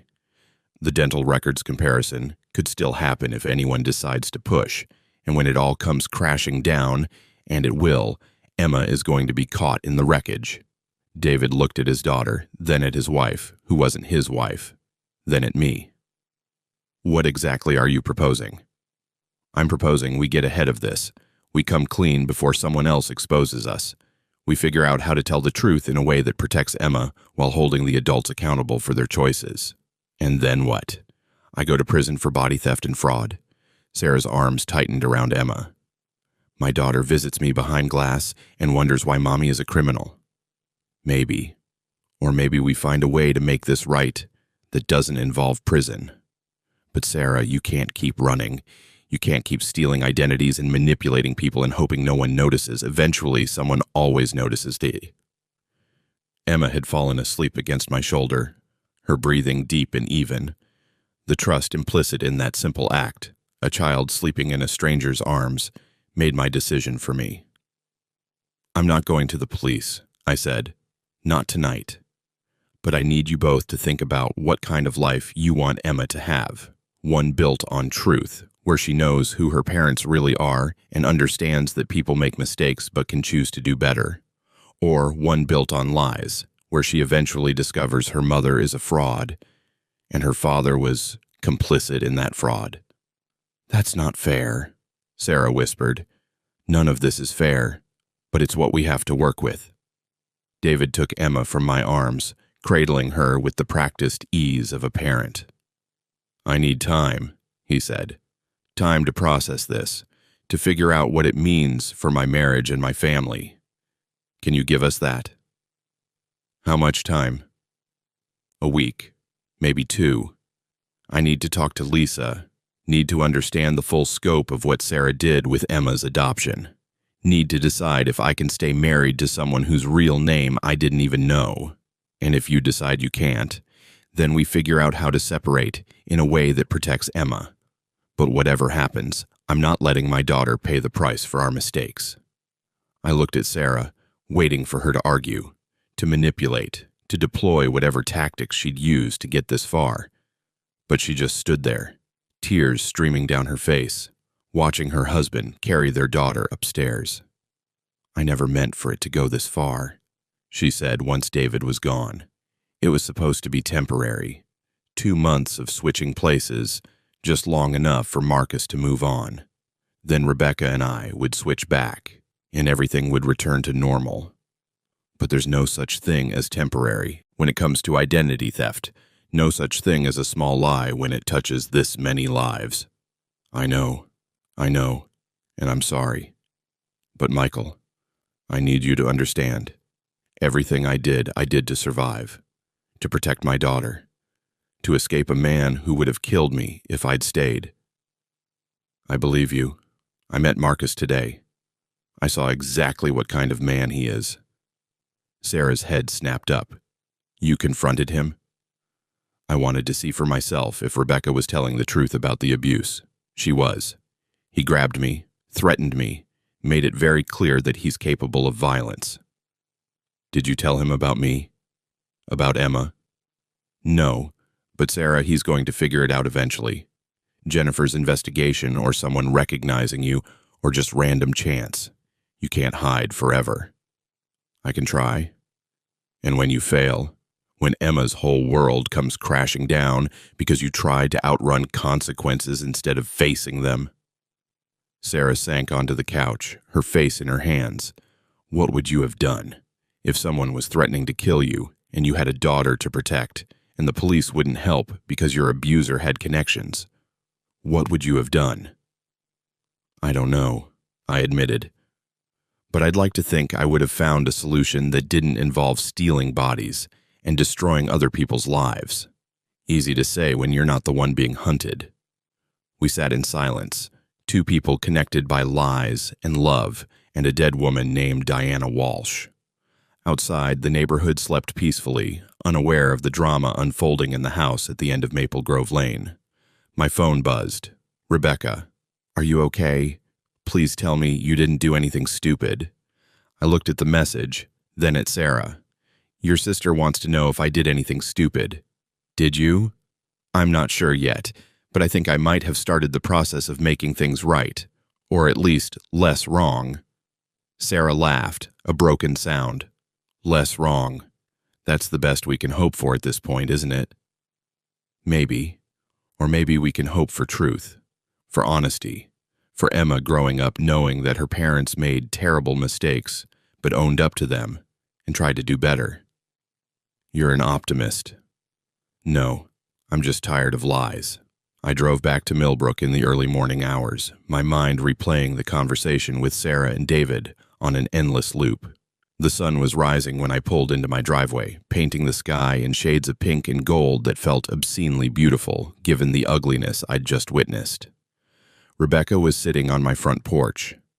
She stood when she saw me, her messenger bag clutched against her chest like a shield. I couldn't stay away. I needed to know what happened. You need to stop tracking me. I'm not tracking you. I just knew where you'd go. She followed me to the door. Did you tell David everything? Sarah told him. She came clean about the identity switch, the fake death, all of it. Rebecca's face went pale.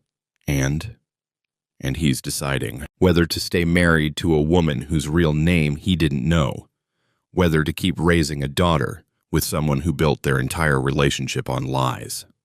I unlocked the door and walked inside, leaving it open for her to follow. The house felt different now, not haunted by Sarah's ghost, but by the memory of Rebecca pretending to be Sarah. Every room held echoes of our life together, and I couldn't tell anymore which moments had been real and which had been performance. What about Jennifer? Rebecca asked. Did you tell Sarah about the investigation? Yes, she's worried Marcus will figure out she's alive. He will eventually. Men like Marcus always do.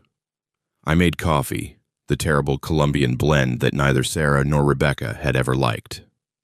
My hands shook as I poured, exhaustion and emotional overload finally catching up. I can't keep doing this, I said. Can't keep being the person who knows the truth but doesn't tell it. Can't keep protecting everyone while my own life falls apart.